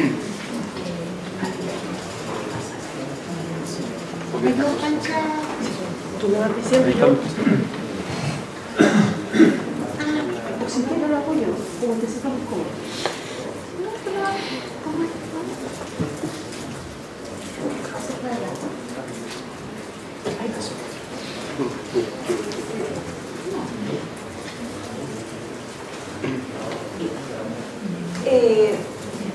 Muy buenos días. Es un honor, por supuesto, estar aquí con ustedes compartiendo estas distintas ponencias y considero que es una excelente plataforma para poder contar las experiencias, pero además también para poder conocernos, y si estamos aquí, estamos convocados al parecer por unas mismas temáticas, y eso ya me parece un gran éxito. Pues bien, yo les voy a hablar desde dentro, más bien, desde la comunidad con la cual trabajo aproximadamente como 30 años. Les quiero hablar respecto a estas temáticas que tienen que ver con el extractivismo, el territorio, derecho indígena y jurisdicción. Jurisdicción lo puse en comillas, o más bien, bueno, lo quise destacar, porque es el concepto que las comunidades atacameñas y canantay de la región de Antofagasta están utilizando para, a propósito de lo que tú estabas diciendo, están utilizando no solamente hoy en los procesos de reunificación, sino que los más antiguos, los más viejitos, eran los conceptos que ellos utilizaban para poder hablar de un gran territorio o de ese territorio que había o fue cercenado desde la colonia en adelante. Extractivismo, porque quiero conversarles muy brevemente respecto de las empresas mineras no metálicas, sobre todo las de explotación de litio, que están en la cuenca del Salar de Atacama, y quiero comentarles también los impactos, las transformaciones que este proceso también generó en las propias comunidades de este Salar de Atacama. El territorio, por lo mismo, porque cuando estamos hablando no solamente de los sulfatos o la sal, estamos hablando de la tierra, y la tierra no es solamente esto, la tierra es el agua, la tierra es la cosmovisión, por lo demás, ¿no es cierto? Es un modelo muy integrado que no tiene nada que ver con la sociedad occidental y el naturalismo, por ejemplo. Y luego el derecho indígena, que de algún modo interpela esta mirada propia de la administración de la justicia, que tiene que ver con ese concepto que es la jurisdicción. Más abajo coloqué cartografías hegemónicas y contrahegemónicas del pueblo indígena atacameño licanantay. ¿Por qué? Porque quisiera, en esta conversación que vamos a tener ahora, quisiera, a través solamente de ciertas cartografías, de ciertos mapas, me gustaría mostrarles cómo se ha ido construyendo el relato sobre la historia de la minería, sobre la visión que tiene la gente respecto de su territorio, pero también la visión que tienen las instancias administrativas del Estado, por ejemplo, a propósito de la creación de la CONADI, etcétera, etcétera. Entonces creo que visualmente uno puede presentar las asimetrías de poder, uno puede presentar también el discurso del otro, pero también el discurso del Estado, y creo que esas tensiones me parece interesante que las podamos visualizar. Esta es la tecnología. ¿O allá? Tú lo hago entonces. Bien, solamente para mostrarles el territorio del cual estamos hablando. El territorio, en este caso, es la cuenca del Salar de Atacama. Ustedes, como saben, el pueblo indígena atacameño Licarantay se ubica también en el NOA, un poquito más arriba, pero vamos a tratar esta área. Un poquito más hacia el norte, ahí podemos ver la cuenca propiamente tal, ¿no es cierto? Esta es la cordillera de Domeico, ahí baja, ¿no es cierto? Y aquí estamos entrando a la parte de los Andes y tenemos los distintos pueblos atacameños que están ubicados hacia el lado oriental del Salar de Atacama. Y más abajo, por supuesto, siguiendo la misma cordillera de los Andes, otra cuenca que es la del Salar de Punta Negra, que por supuesto se asocia a otras llamadas subcuencas, pero que son los espacios finalmente que fueron articulados por nuestras comunidades atacameñas del pasado y por supuesto también actualmente. ¿Por qué señalo esto desde ya? Todas las comunidades atacameñas en el uso del territorio actual están recibiendo aquí, acá arriba, ¿cierto? Pero en este sector también estuvieron recibiendo, como ya lo vamos a ver un poquito más adelante. Y quisiera adelantar que por este sector encontramos el proyecto Escondida del BHP Billing, el proyecto extractivista respecto del cobre, en este caso minería metálica, y un poquito más al norte, como vamos a ver, tenemos la no metálica del litio. Aquí tenemos el Salar de Atacama, básicamente, como pueden ver, la altura aproximadamente que tiene en este piso ecológico es 2.300 metros aproximadamente, y si hacemos un trazado longitudinal va a tener aproximadamente entre 90 a 100 kilómetros de largo.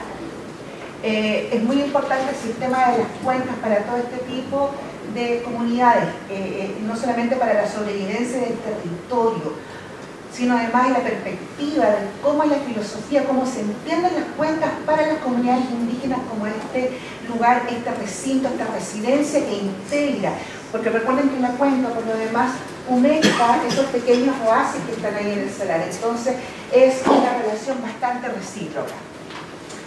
El estudio de caso es una comunidad que yo quiero mucho, que es la comunidad de Peine, Atacameña y Licarantay, y a partir de este caso vamos a ir extrapolando todos los otros casos que también están aconteciendo en los otros poblados de la cuenca del Salar de Atacama, no solamente Peine, sino incluso Caire, Cámara, Talabre, Toconao, San Pedro de Atacama en particular.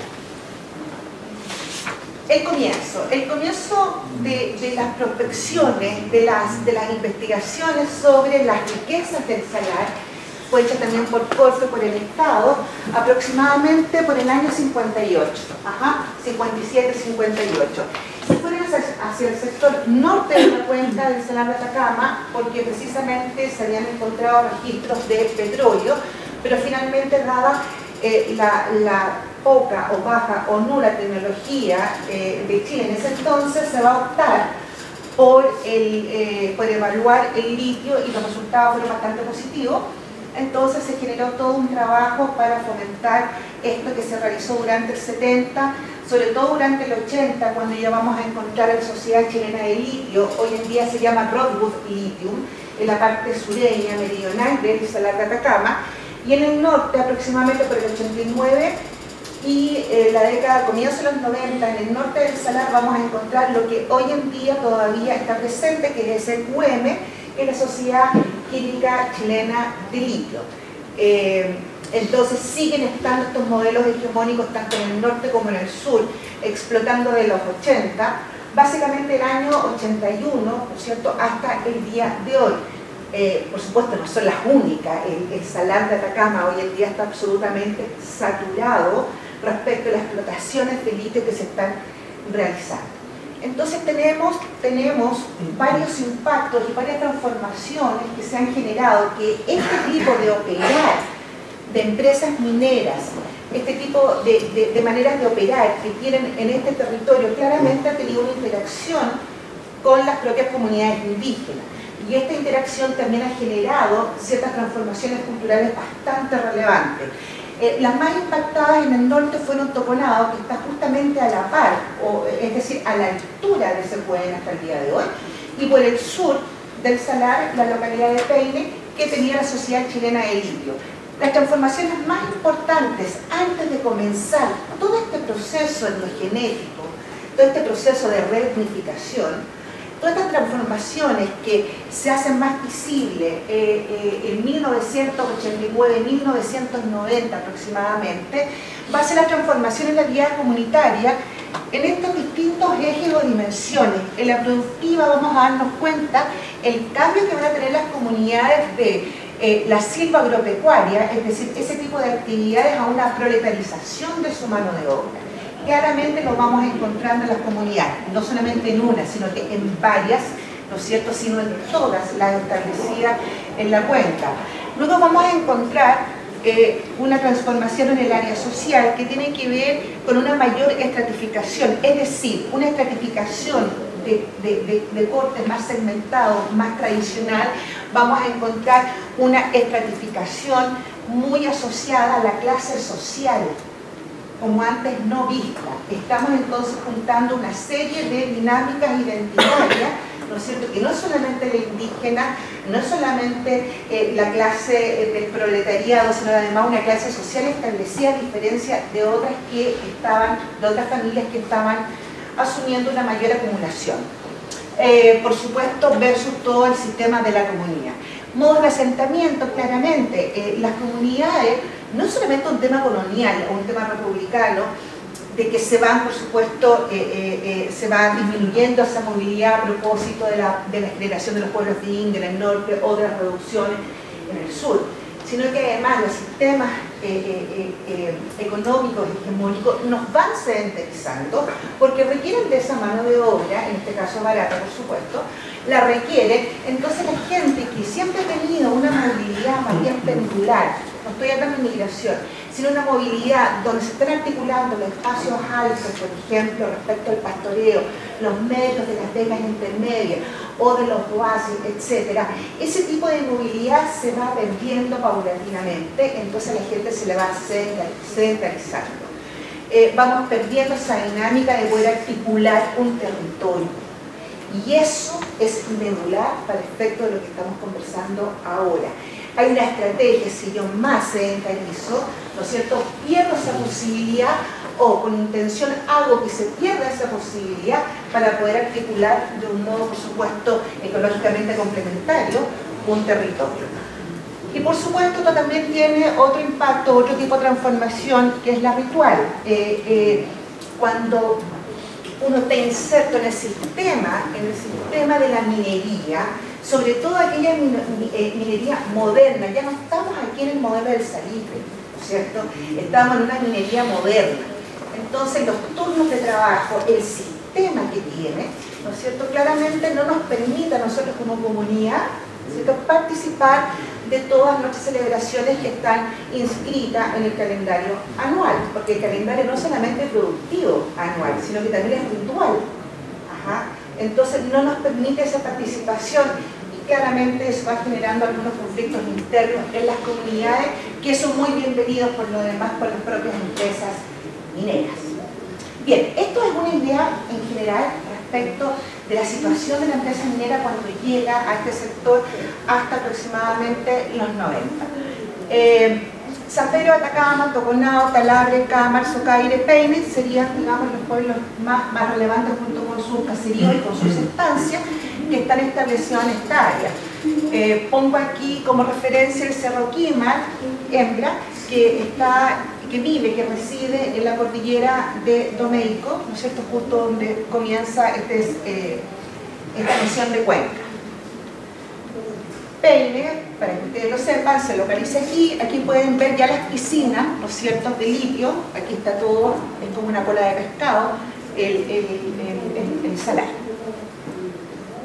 Aquí podemos ver también cómo no solamente la minería metálica, perdón, la minería no metálica está establecida y saturando todo el salar, sino que también la minería metálica, es decir, el cobre, básicamente con la minería escondida, como les dije al comienzo del proyecto de HP Billiton, donde ya por supuesto tiene todas las áreas de extracción, de bombeo de las aguas en el sector de Monturaqui, que es una subcuenca, casi cuenca, que claramente como está más alta va hidratando a la cuenca del Salar de Punta Negra y esta hidrata a la cuenca, ¿no es cierto?, de Atacama. Es un conjunto organizado, ¿no es cierto?, del sistema hídrico que ya muy desde antes las poblaciones indígenas las conocían.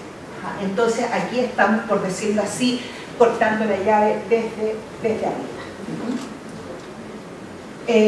La legislación en las prácticas endogenéticas a partir del 90 empieza algo distinto. El profesor Luis Campos, aquí presente, lo ha estudiado con mucho tiempo, ¿no es cierto?, en diferentes poblaciones de esta región.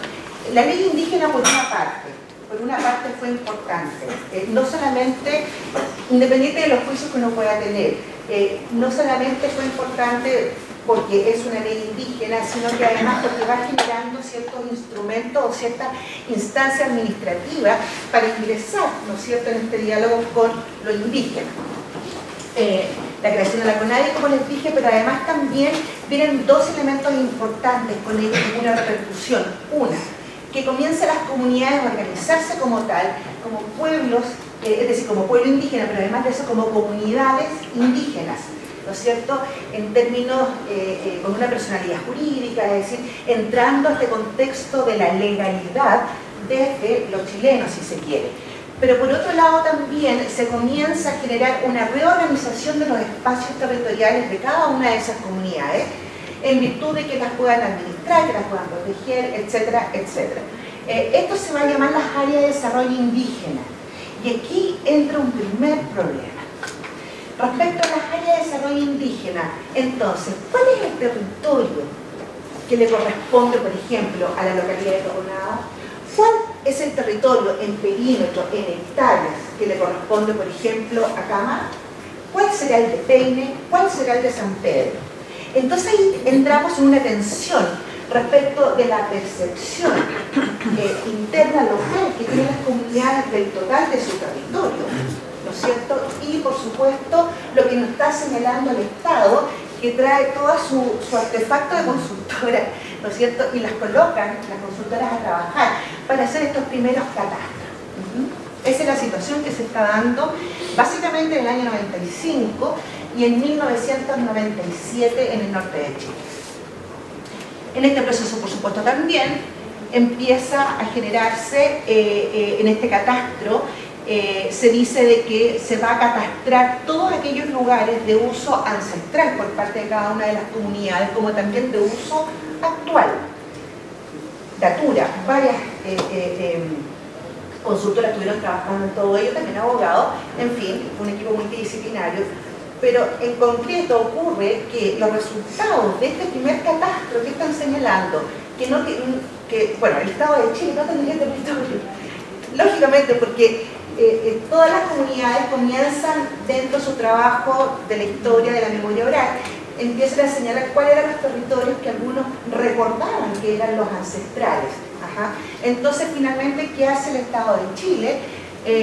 Saca este artículo respecto del uso ancestral, ¿no es cierto? Y solamente se va a posicionar en el uso actual, es decir, encomienda a las personas que solamente catastren el uso actual de los recursos, de los espacios territoriales de aquellas comunidades, ¿no es cierto?, que tienen una personalidad jurídica y están reconocidas como pueblo indígena. Y aquí viene, por supuesto, además, como bien el abogado Alonso Barros nos está señalando, la política de la demora, ¿no es cierto?, de que hay una demora, digamos, intencional de no restituir ciertos territorios, a la par que el Estado sigue grabando o sigue dando en concesiones algunos espacios que tienen riqueza, por supuesto, económica importante.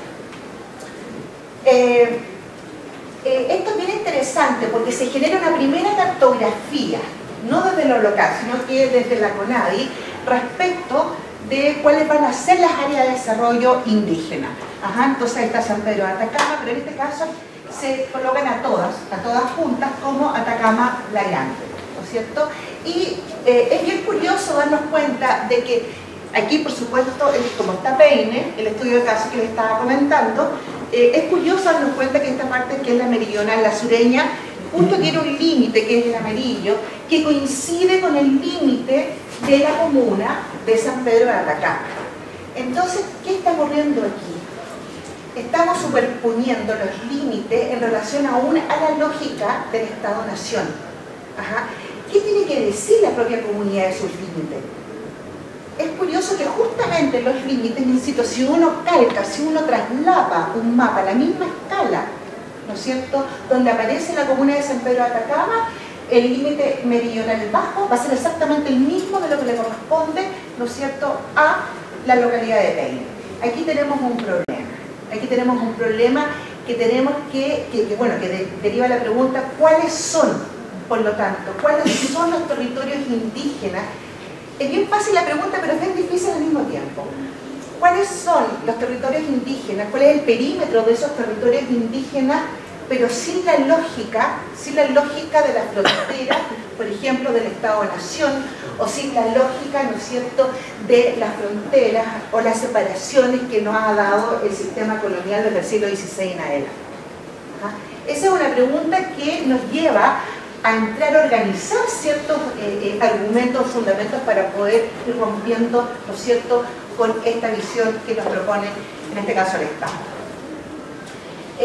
Dicho de otro modo, aquí está el señor de Atacama y CONADI nos ratifica, a propósito de la cartografía que ellos hicieron, nos dice que esto es legalmente el territorio de la comunidad de Peine, después de numerosos estudios, después de numerosas conversaciones, después de numerosas entrevistas con las comunidades habitantes, etcétera, etcétera.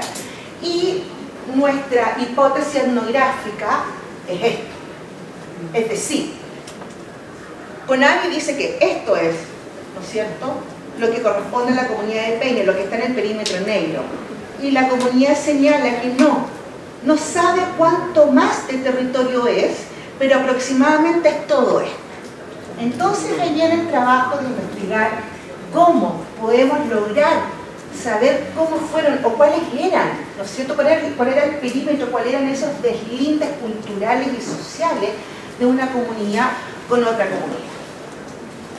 La pregunta, por lo tanto, es esta: ¿cuáles son las áreas salpicadas, discontinuas o continuas? Es decir, ¿cuál es la cartografía imaginada, ¿no es cierto?, sobre el territorio propio, y cuáles son las entidades que delimitan la entidad que delimita no es solamente, ¿no es cierto?, un artefacto de metal que dice Chile, ¿no es cierto?, Argentina. No. ¿Qué entidad de la naturaleza, con esa filosofía que tú señalas, ¿no es cierto?, que es la cosmología indígena?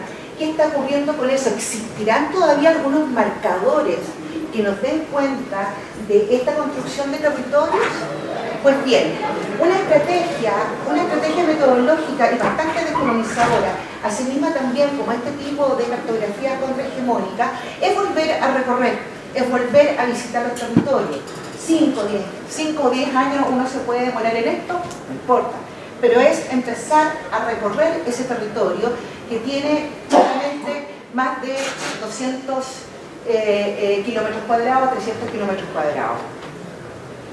En caravana, lo voy a pasar más rapidito porque fue una experiencia de mucho tiempo, de muchos años, trabajando con la comunidad, yendo con los más viejitos de la comunidad, enterrando también a nuestros viejitos de la comunidad en varias oportunidades, porque fue muy largo el trabajo que se hizo, estando revisando cada uno de los espacios territoriales en pisos ecológicos completamente diferentes, y estar, por supuesto, entrevistando, sacando fotografías, sacando muestras, estando en el mismo salar de Punta Negra, viendo el desastre que ha dejado en términos ambientales también, en este caso el proyecto de DH Peligro, proyecto Escondida, en el mismo salar donde ya está completamente seco, con los dirigentes, por supuesto, y dándonos cuenta lo importante de las estancias o esta doble residencia que fue desarticulada hace mucho tiempo atrás, donde nos anulan esa posibilidad del uso ancestral. Entonces uno lo va a ver y uno está presente acá y son lugares que fueron, ¿no es cierto?, desocupados hace 50 años, pero casi parecen sitios arqueológicos, ¿no es cierto?, se ven muy antiguos, no tienen este uso, estamos hablando del desierto. Entonces fuimos a recorrer cada uno de esos lugares, cada una de esas estancias, para ir generando nuevas cartografías, ¿no es cierto?, que nos vayan avalando el sentido que tiene la comunidad, el recuerdo que tiene la comunidad respecto de su territorio. Esto a la par también con la reunificación de que la misma comunidad quería hacer escuela, ¿no es cierto?, de dirigentes sociales, ¿no es cierto?, con ciertos módulos, quería trabajar en el fortalecimiento de sus dirigentes, porque sabían que lo que viene iba a ser mucho más complejo. ¿Qué se quería con todo esto? Una reivindicación territorial. Habría que llegar en algún momento a una reivindicación territorial. Y es allí donde también se complejiza la organización interna de la comunidad. Es decir, aquí no solamente tenemos una directiva clásica, que es el director o el presidente de la comunidad, la secretaria. No, aquí tenemos la asamblea, el total de la comunidad. Tenemos directorios, tenemos asesores, tenemos distintas comisiones, ¿no es cierto?, todas ellas en función de un secretario técnico interno coordinador que esté como bisagra, ¿no es cierto?, adentro y afuera de la comunidad, etc. Y por supuesto también realizando planes de desarrollo local desde dentro.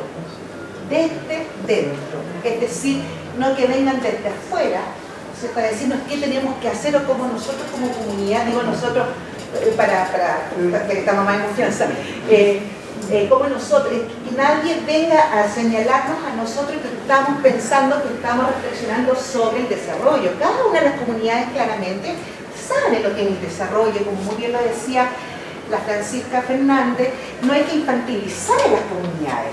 Claramente que no, eso es un paternalismo muy añejo y que no hace nada de bien por lo demás.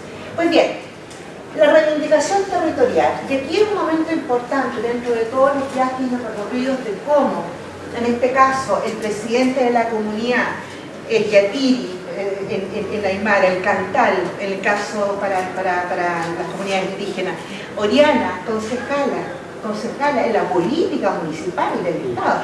Fantástico, si eso se trata, si son las relaciones, ¿no es cierto?, que se dan, y el presidente de una de las comunidades invitadas, todos ellos están allí haciendo un saludo, un rito de paso, no a algo, sino al Tatayayayaco, cerro tutelar, ¿no es cierto?, donde allí se concentran las aguas que van a habilitar no solamente el salar de Punta Negra, sino varias otras de esa cuenca que está un poquito más abajo, la de Atacama.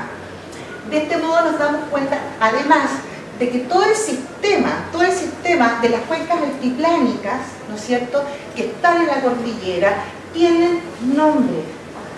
Todas ellas tienen nombres y cada una de ellas habilita con las aguas, es decir, brinda el sistema hídrico a cada una de estas comunidades que están en el borde oriental. Por una parte, eso. Pero ¿dónde está además algún relato profundo que nos apoye en esta búsqueda de los territorios antiguos? Y pues bien, quisiera yo decirle, y esto me parece que es bien importante, no solamente para los antropólogos, sino que para todos, prestar mayor atención a ciertos ritos. Nosotros de pronto hablamos de los ritos de agua, hablamos de los ritos de la primavera, ¿no es cierto?, por la abundancia, la siembra, etcétera, etcétera, pero de pronto hay algo más atrás. Hay otra lectura que uno podría hacer a los ritos de agua, por ejemplo, en el norte de Chile. Pues sí. Ajá. Finalmente, en los ritos de agua que fueron escondidos a partir de los procesos de extirpación de idolatrías del siglo XVII, ¿no es cierto?, quedaron muy pocos miembros de alto prestigio social, por supuesto, reproduciendo un rito del cual tuve el privilegio de acompañar a los cantales siendo aprendiz 5 años consecutivos, así que algo puedo entender respecto de lo que se trata ese ritual. Y ese ritual no está hablando solamente de la fertilidad o de la siembra, porque no está hablando, lo que nos está diciendo, por supuesto en sus lenguas originales, en el UNCE en este caso, nos está hablando de su código sociopolítico, es decir, la naturaleza, o los así llamados recursos naturales, ¿no es cierto?, para una transnacional, para nosotros, para nuestra cosmología, son nuestros códigos sociopolíticos que se van judicializando, si se quiere, en la medida que tenemos mayores tensiones con las luchas por el territorio o las luchas por qué, por la dignidad o la lucha por los recursos económicos naturalizados. Entonces quiero, para ir terminando, alertar que hay ciertos ritos que nosotros como investigadores naturalizamos, y creo que deberíamos siempre hacer otro tipo de preguntas. Otro tipo de preguntas. Estoy pensando en el ño carnavalón, por ejemplo, ¿no es cierto? ¿Qué más nos podría decir el ño carnavalón? Entonces, no podemos solamente quedarnos con una idea, sino que tenemos que, pienso, siempre hacernos otro tipo de preguntas. Aquí algunas imágenes, por supuesto, se limpian los canales, hay, ¿no es cierto?, una serie de actividades que unen a la comunidad, pero también hay un espacio ritual donde solamente está el cantar con sus aprendices, que no son más de 2. No voy a describir el rito, por supuesto, no nos da el tiempo, pero sin embargo hay comida ritual, comida cruda, hay una serie de cosas que se tienen que, una serie de procedimientos que se tienen que realizar. Ahí está también el cantar porque invoca. ¿Y qué invoca? ¿A quién invoca? A estas entidades de la naturaleza, que finalmente esas entidades dentro del contexto, ¿no es cierto?, político, nos da cuenta que son el río Salado, perdón, partiendo por Quima, río Salado, Yuya, Yaco, Coyacao, Sorcompa, Pichanquepula, Chileno muy arquiviscoso, Chaquizoque, ¿no es cierto? Y luego de Chaquizoque volvemos, ¿no es cierto?, a Quima. Se invocan y se nombran a cada una de ellas. Lo que quiero decir con esto, es que es la territorialidad, el sentido de pertenencia, lo más apegado a lo tradicional o lo ancestral, que es muy difícil de probar. Aquí hay mucha arqueología, hay mucho trabajo colonial, hay mucha investigación para poder lograr, digamos, esto que les estoy presentando. Pero asimismo lo interesante es que funcionan igualmente en la comunidad aledaña, que tiene sus propios cerros tutelares, no cerros, sino que también ríos, aunque no lo crean, hay ríos, muy chiquitos, pero los hay, pero también los manantiales que se denominan Catacoteracnes, que son los maestros, ¿no es cierto?, del agua, de la vida subterránea, así como en Aymara los Cuturis, por ejemplo, y esto también se va replicando en otras comunidades del norte de Chile, también con algunas aymaras, sobre todo la del Pequeño Tarapacá, y también esto se está replicando en el noroeste argentino y también se está replicando en el sector meridional del lago Titicaca en Bolivia, cuando hay encuentros de yatiris, ¿no es cierto?, para el efecto de los ritos de agua o de los llamados de lluvia.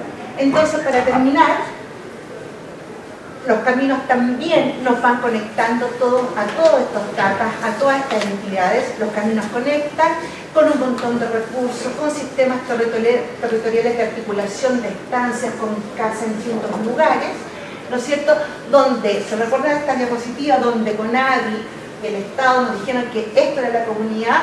Pues no es así, sino que todo lo que está churado finalmente es la comunidad de Peine, que está en vísperas de reivindicar. Y como si fuera poco, uno dice esto de verdad no es intencional, sino que parte de la investigación, donde el HP Billiton está adentro del territorio de la comunidad de Peine. Es cosa de proyectar qué podría ocurrir más adelante y todos los problemas que vamos a tener como comunidad en esta reivindicación. Pero me parece muy sugerente exponer esto para no ver las comunidades como estas estáticas, que no tienen movimiento, que no tienen fuerza, que no tienen poder. No. Hay asimetrías de poder, pero por supuesto.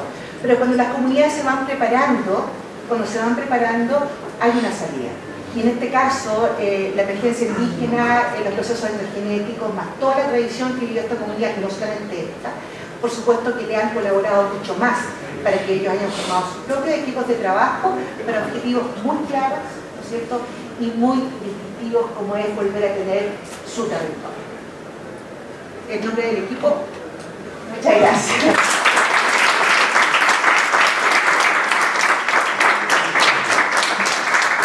Gracias, Marinka. Vamos a dar un espacio para preguntas y comentarios, unos 20 minutos. Las tomamos todas y después dejamos a los expositores para que puedan contestar.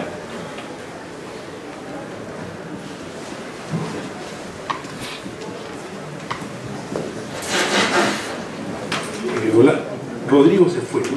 Sí. Ya tenía una pregunta para él, pero yo creo que Francisca puede también responder. Tiene que ver con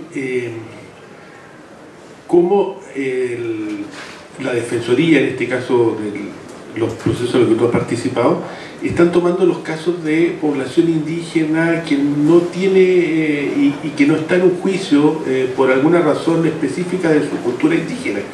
Que me refiero, por ejemplo, a alguien que está en Santiago, y también tenía que ver la pregunta con Defensoría Indígena en Santiago, que es un lugar donde hay una gran cantidad de población originaria y sin embargo creo que no hay una concentración de actividad en torno a la defensa de ellos. Entonces, ¿qué pasa con esos casos? Cuando una persona tiene certificado de calidad indígena, pero cometió un delito como que se robó un auto o robó alguna cosa o cualquier delito común. Si es que hay la posibilidad de que, como se está trabajando hoy en día la cuestión del derecho y los pueblos indígenas, de que se contemple a esas personas porque en el fondo tienen una situación jurídica especial, son distintos, tienen una condición de indígena, pero me da la impresión que ni en las cárceles, ni tampoco a nivel de los tribunales, de los usuarios de los tribunales, se considera finalmente a ese usuario como un usuario indígena con algún tipo de derecho distinto, y no sé si lo pudiera tener o no. Y para Marinka, el tema de las tierras. ¿Cuál es el impacto que tuvo en toda esta discusión que finalmente en toda la zona de Atacama no se reconociera el tipo de propiedad indígena? ¿Cómo se reconoció en relación a los títulos de merced en el mundo mapuche?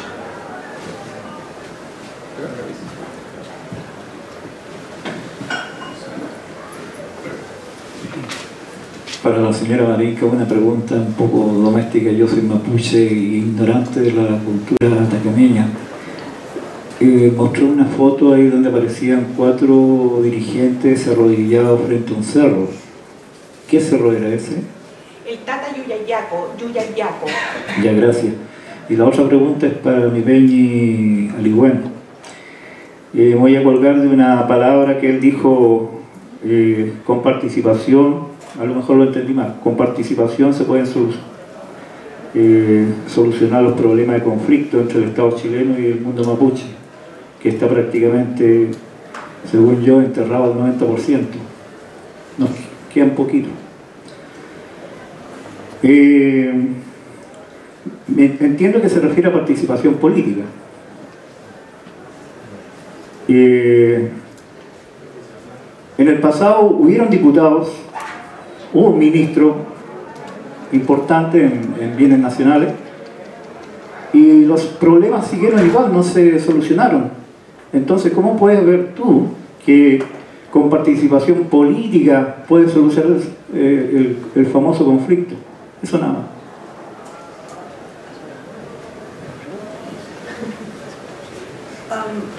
Buenos días. Yo soy una simple dueña de casa porque ser orfebre es prácticamente nada, pero a mi entender, toda esta falta que nosotros como pueblo chileno, como huincas, como no sé cómo denominarlo, es una falta de interés político, económico, social y geográfico, ¿cierto? Entonces, si esta falta es tan evidente hoy en día, ¿por qué hacemos pequeños simposios casi de buena, como comportándose muy bien? ¿Por qué no hay ninguna necesidad más voluntariosa de cambiar la Constitución en favor de nuestro pueblo originario? Por favor.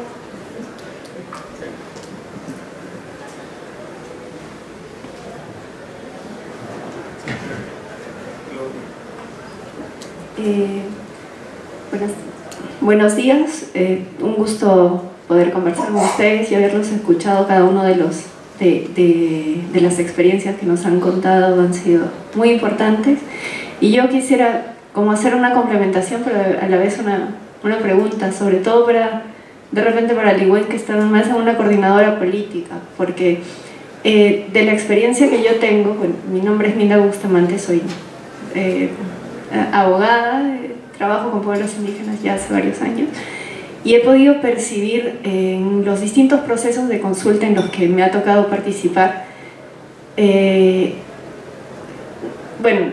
puede ser impolíticamente correcto, pero una poca visión política a largo plazo en general de las organizaciones de pueblos indígenas y un conflicto interno, cuando al contrario tendría que haber una unidad de los pueblos, porque el Estado es siempre fuerte y siempre va a tener sus posiciones más hegemónicas, desde una cultura más republicana, como sabemos, más colonial también, pero la división también está en las organizaciones y en los propios pueblos.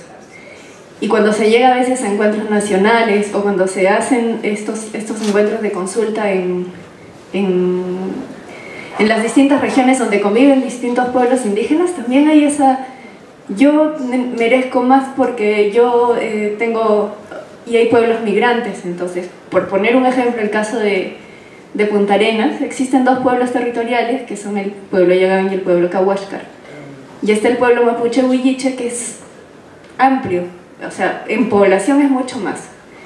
Y los conflictos entre ellos son duros, y al final, como Estado, uno tiene que tratar de ver cómo se relaciona, cómo compatibiliza, pero siento que hay una falta de visión política y es algo que uno no puede responder desde fuera, y de repente ustedes como más dentro pueden tratar de ver cuál podría ser una solución de una unidad más política, que es, si uno mira América Latina, lo que llevó a los pueblos indígenas de Ecuador o a los de Bolivia a generar una CONAIE y posiciones políticas más fuertes y más de unidad frente a los estados, y ahí se podrían lograr los cambios constitucionales, los cambios legales, con una mirada política de repente más a mediano y largo plazo que estas miradas más a corto plazo de lo que se puede conseguir en una consulta, que a veces es cuestiones más domésticas o logísticas.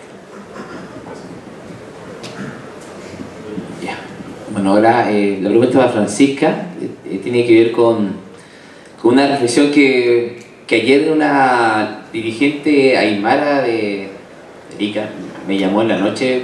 Yo asesoro a esa asociación que está en el Valle de Azapa, y me llama así bien triste que le habían quitado las tierras que habían pedido a bienes nacionales. Entonces yo le hago la pregunta, a ver, esa tierra en la asociación es bajo la ley indígena, sí, la ley indígena de CONADE. ¿Y por qué le quitaron las tierras? Porque no cumplimos los requisitos, los productos que tenían que cumplir durante 5 años. Ya empieza a decir, bueno, le digo, tenía que hacer una chipeadora, y la chipeadora, ¿por qué? Contrataba una máquina para chipear.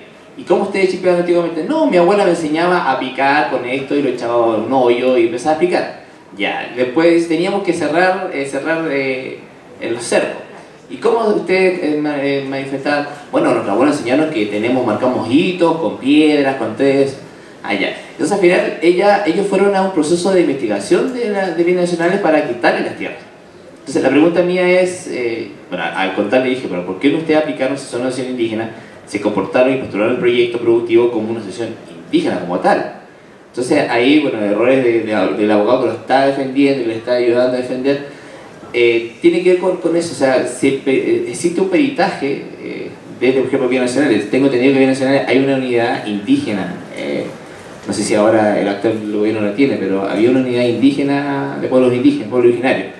Entonces, las instituciones también deberían empezar a aplicar ese tipo de visión desde la Convención Aymara en ese caso, porque al final ellos perdieron sus tierras en arrendamiento porque le obligaron a que al estilo occidental productivo lo tuvieron que hacer. Entonces, esa es la pregunta. ¿Existe la posibilidad de pedir peritajes también para ese tipo de proyectos que no está ya en la ley, sino es algo más administrativo dentro del ministerio?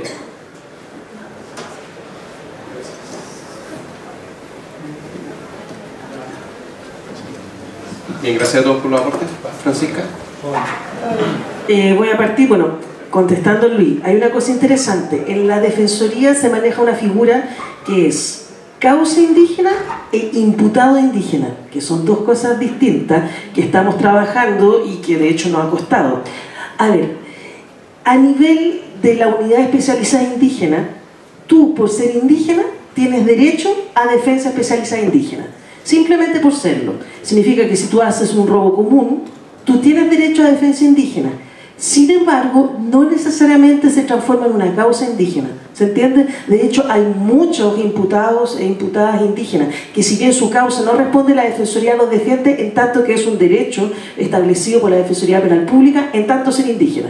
Basta que tú tengas un certificado y, claro, como yo les contaba, implica más aceleramiento en el tratamiento, quizás tiene más asesoría, el equipo conversa entre facilitadores si cabe o no la pertinencia de abrir un peritaje antropológico en este caso. Entonces es bien importante. Y la causa indígena tiene que ver ya si hay o no reconocimiento, porque eso es lo insólito, tenemos causa indígena sin imputado indígena formalmente, si responde a prácticas culturales y el contexto puede tener peso para defender una teoría del caso. Y acá tenemos una situación bien emblemática, que no fue mal, pero que fue emblemática porque tratamos. Por ejemplo, se intentó desde Gualmapu, desde el sur, que el caso de Milo Berkov, si bien él no era indígena, fuera causa indígena, porque su imputación tenía que ver con un proceso territorial en que él era reconocido por la comunidad de la Organización de Defensa. No lo logramos, pero estamos levantando ahora fuertemente esa plataforma para entender un proceso de causa. Entonces es bien importante hacer la diferencia entre imputado y el levantamiento de causa con pertinencia cultural. Lo otro, complejidades. El peritaje en Chile simplemente está reconocido desde su uso penal. Entonces es raro lo que voy a decir. Si hay un hecho que se penaliza, podríamos hacer un peritaje a la comunidad de bienes. Doy un caso, que es una cosa insólita. Lo mismo, en Caleta Vítor he tenido 2 causas de derechos de agua, y escuchen bien, que la DGA, la Dirección General de Agua, los ha penalizado porque 2 personas aymaras quisieron regular sus derechos de agua inscribiendo sus pozos, y cuando fueron a la DGA los acusaron. Y lo divertido es que los 2 casos los ganamos porque además en el proceso se institucionalizó y formalizó que eran de ellos los pozos de agua. Que contradicción máxima. Pero ¿qué significó? Que al judicializar la causa pudimos hacer un peritaje para defender de por qué estaban un uso, entre comillas, ilegal, pero que respondía a una práctica histórica en la zona. Entonces, súper complejo, que todavía no existe, pero por ejemplo, sí existen informes de expertos. En mi caso ahora estoy haciendo uno para gente de organizaciones vinculadas al Cerro Chino, una defensa contra la instalación de la segunda bodega más grande de Walmart. Y ahí no existe la penalización aún, porque, ojo, pasa muchas veces que lo penalizan, pero estamos haciendo el informe como un informe de experticia y ver si los tribunales ambientales lo incorporan. Entonces, como figura, no existe. Entonces, claro, insólito, muchas veces las comunidades prefieren, o las organizaciones, penalizarla porque ahí tienen más herramientas actualmente para incorporarla. Ahora recién, por ejemplo, en los tribunales familia estamos logrando incorporar peritajes también antropológicos, pero es bastante reciente. Gracias, Francisca. Teníamos un par de preguntas más. ¿No? Sí, teníamos un par de preguntas más que nos habían dejado escritas. Uno es Gilacata, la tradición aymara, quien imparte justicia a las comunidades. ¿Cómo se su poder y función del sistema penal actual? Lo que hemos logrado nosotros en el peritaje es que se valide como un testimonio y un testigo clave en la construcción del peritaje. Les acabo de decir, un Gilacata trató de hablar en un juicio y lo empezaron a juzgar porque usaba sombrero. Es súper difícil, todavía no hemos logrado generar esa legitimidad, pero entonces lo que se hace, se le invita como testigo dentro de los juicios orales. Sin embargo, cuando el proceso es solamente escrito, no hemos logrado legitimar a las autoridades originarias, por ejemplo. Simplemente cuando pasamos a juicio oral. ¿Puede profundizar sobre los posibles esfuerzos para capacitar a los fiscales sobre identidades? A ver, fiscales... bueno, ya me conocen, de hecho, los fiscales. Uy, hay una fiscal en particular en Arica que se las contaron. Es un personaje, además, desgraciadamente nos vamos encontrando todo el rato porque no somos muchos, tanto fiscales como peritos como defensores. Yo diría que casi no hay trabajo, es un desafío, pero sin embargo sí está habiendo un trabajo muy interesante con jueces, y eso se está logrando en Gualmapu. De hecho hay un video muy importante que se realizó de jueces interculturales en Temuco, donde han empezado a implementar esta visión de cómo generar un ambiente más amigable y de diálogo. intercultural. Pero respecto a los fiscales es un gran desafío porque tiene que ver cómo se plantea lo jurisdiccional en general. Entonces, no les miento, hemos ofrecido, yo en este momento estoy con un Fondesit y hemos ofrecido talleres sobre el pluralismo jurídico a Fiscalía y simplemente no nos contestan. O sea, quiero decir que hay grandes dificultades.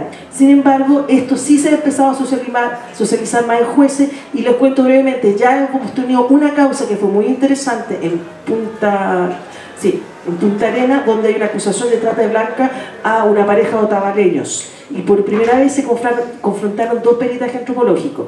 Por una parte la defensoría defendiendo a la pareja y por otra parte quien acusaba era el Instituto Nacional de Derechos Humanos con peritaje. Y fue súper interesante porque fue la primera vez en que hubo un debate cultural respecto a ¿estamos respondiendo a una práctica o a una trata? Las chicas venían de un compromiso comunitario de AINE y reciprocidad desde Otavalo a trabajar a Punta Arenas, pero dentro de su contexto había una situación clara de explotación y de violencia de género. Y ahí se generó una confrontación que encuentro que es bien interesante y que ojalá esa sea la construcción. Eso.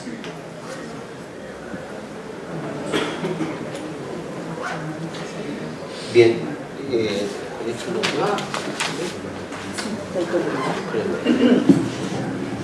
A ver, hay dos preguntas. Una respecto de solución de un conflicto histórico y político mediante la participación. Lo que planteé fue que primero una cosa, esta es una opinión consensuada, colectiva, ¿ya? No voy a entregar una opinión personal, pero la mayor parte de los delegados al proceso de consulta en materia de reconocimiento constitucional de los 9 pueblos donde participaron poco más de 7.000 personas indígenas, el 80% mapuche. Respecto de esa cuestión, planteo que lo que correspondiera modificar la Constitución mediante una asamblea constituyente, eso es una cosa, que por lo tanto ahí se hiciera el reconocimiento constitucional de la existencia de una plurinacionalidad de Chile, y a partir de eso entonces la participación se expresara en todos los niveles institucionales, judicial, parlamentario y administrativo. Administrativo a nivel de concejales, gobernadores, intendentes, eso en lo administrativo. En lo parlamentario se planteó como acuerdo unánime cupos reservados para pueblos originarios, de acuerdo a la proporción, tanto a nivel de diputados como de senadores, y también participación en el Poder Judicial. Eso en cuanto a, para, por así decirlo, tomar decisiones políticas, ¿ya? Es ahí donde se toman las decisiones políticas, presupuestarias, legislativas y otras. Y por lo tanto, ese es un acuerdo firmado, es público, etc. Y tuvo bastante debate ese tema. Por lo tanto, efectivamente, cuando hay un conflicto, lo que corresponde, creo, es darle una salida política a eso.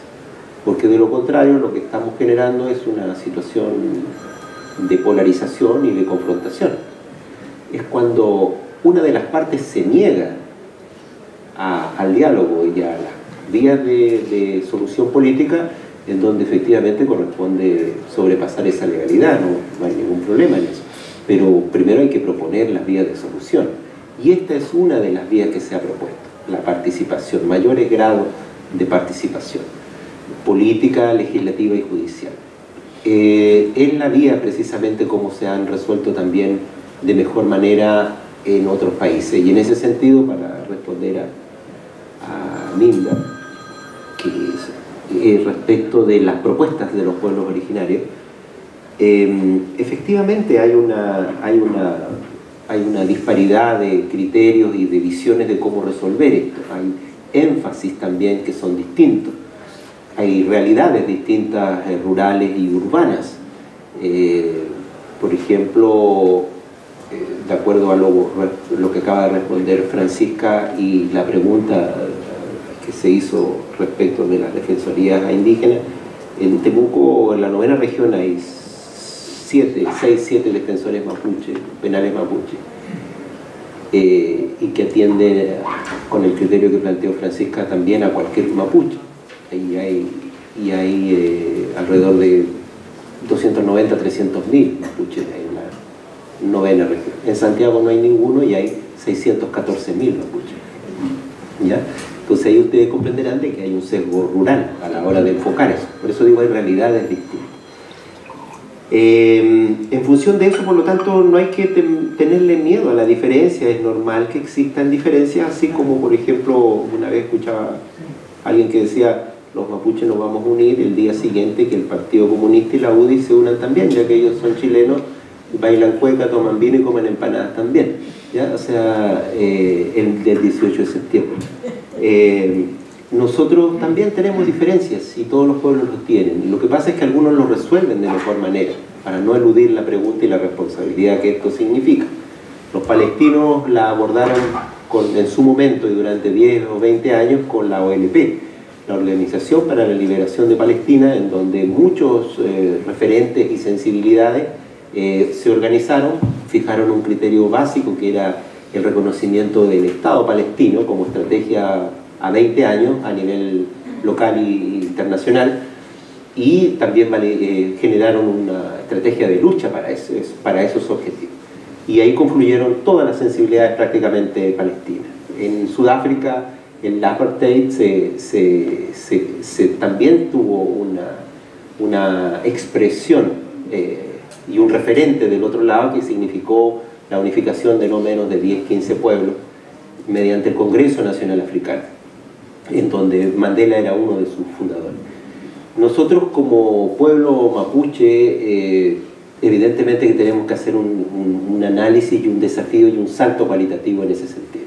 O sea, nosotros tenemos que construir un referente de mayor peso a nivel político que interprete estas demandas que ya existen, entre paréntesis, pero viabilizar estrategias comunes para alcanzar esos objetivos políticos. Y efectivamente tratar de abordar temas políticos de Estado, y no solamente respecto de educación, respecto de territorio, respecto de agricultura o de cultura. Y eso es un desafío político que evidentemente tenemos que conversarlo y abordarlo lo antes posible. Eso. Bien, ¿me escuchan? ¿Lo mejor así? Sí, ya bueno. Luis, efectivamente la reivindicación territorial por parte de las comunidades no es algo que se esté realizando hoy en día. Esto está, por decirlo así, en proyecto. Pero respecto de lo que CONADI generó como base de datos, efectivamente eso sí ya se comenzó. Pero se dieron, por así decirlo, aquellos territorios que eran los ya sabidos, porque por temas más tradicionales, por ejemplo, los que están ubicados en el caso de Peine, hacia el norte del Peine, de Socaire, hacia el occidente, bien digo, de Socaire, parte del sur de Cámara, sur y norte de Toconao, pero tenemos problemas con todo el área que va hacia la cordillera, tanto de Socaire, de Cámara, de Talabre, que eso no se ha entregado como corresponde, está asociado a sistemas hídricos y a sus cuencas como lo señalaba, pero por sobre todo lo más delicado la parte sur de Peine, que ahí sí que va a ser una pelea de aquellas, porque está además en la empresa minera, ¿no es cierto? La producción, está la beta, está la instalación de la producción. Por lo tanto, en aquellos lugares de deslindes con comunidades donde hay conflictos, la solución que tomó CONADI fue colocar área compartida entre una y otra comunidad. Y eso sigue vigente hasta hoy, independiente a que esto generó mucho conflicto entre las mismas comunidades.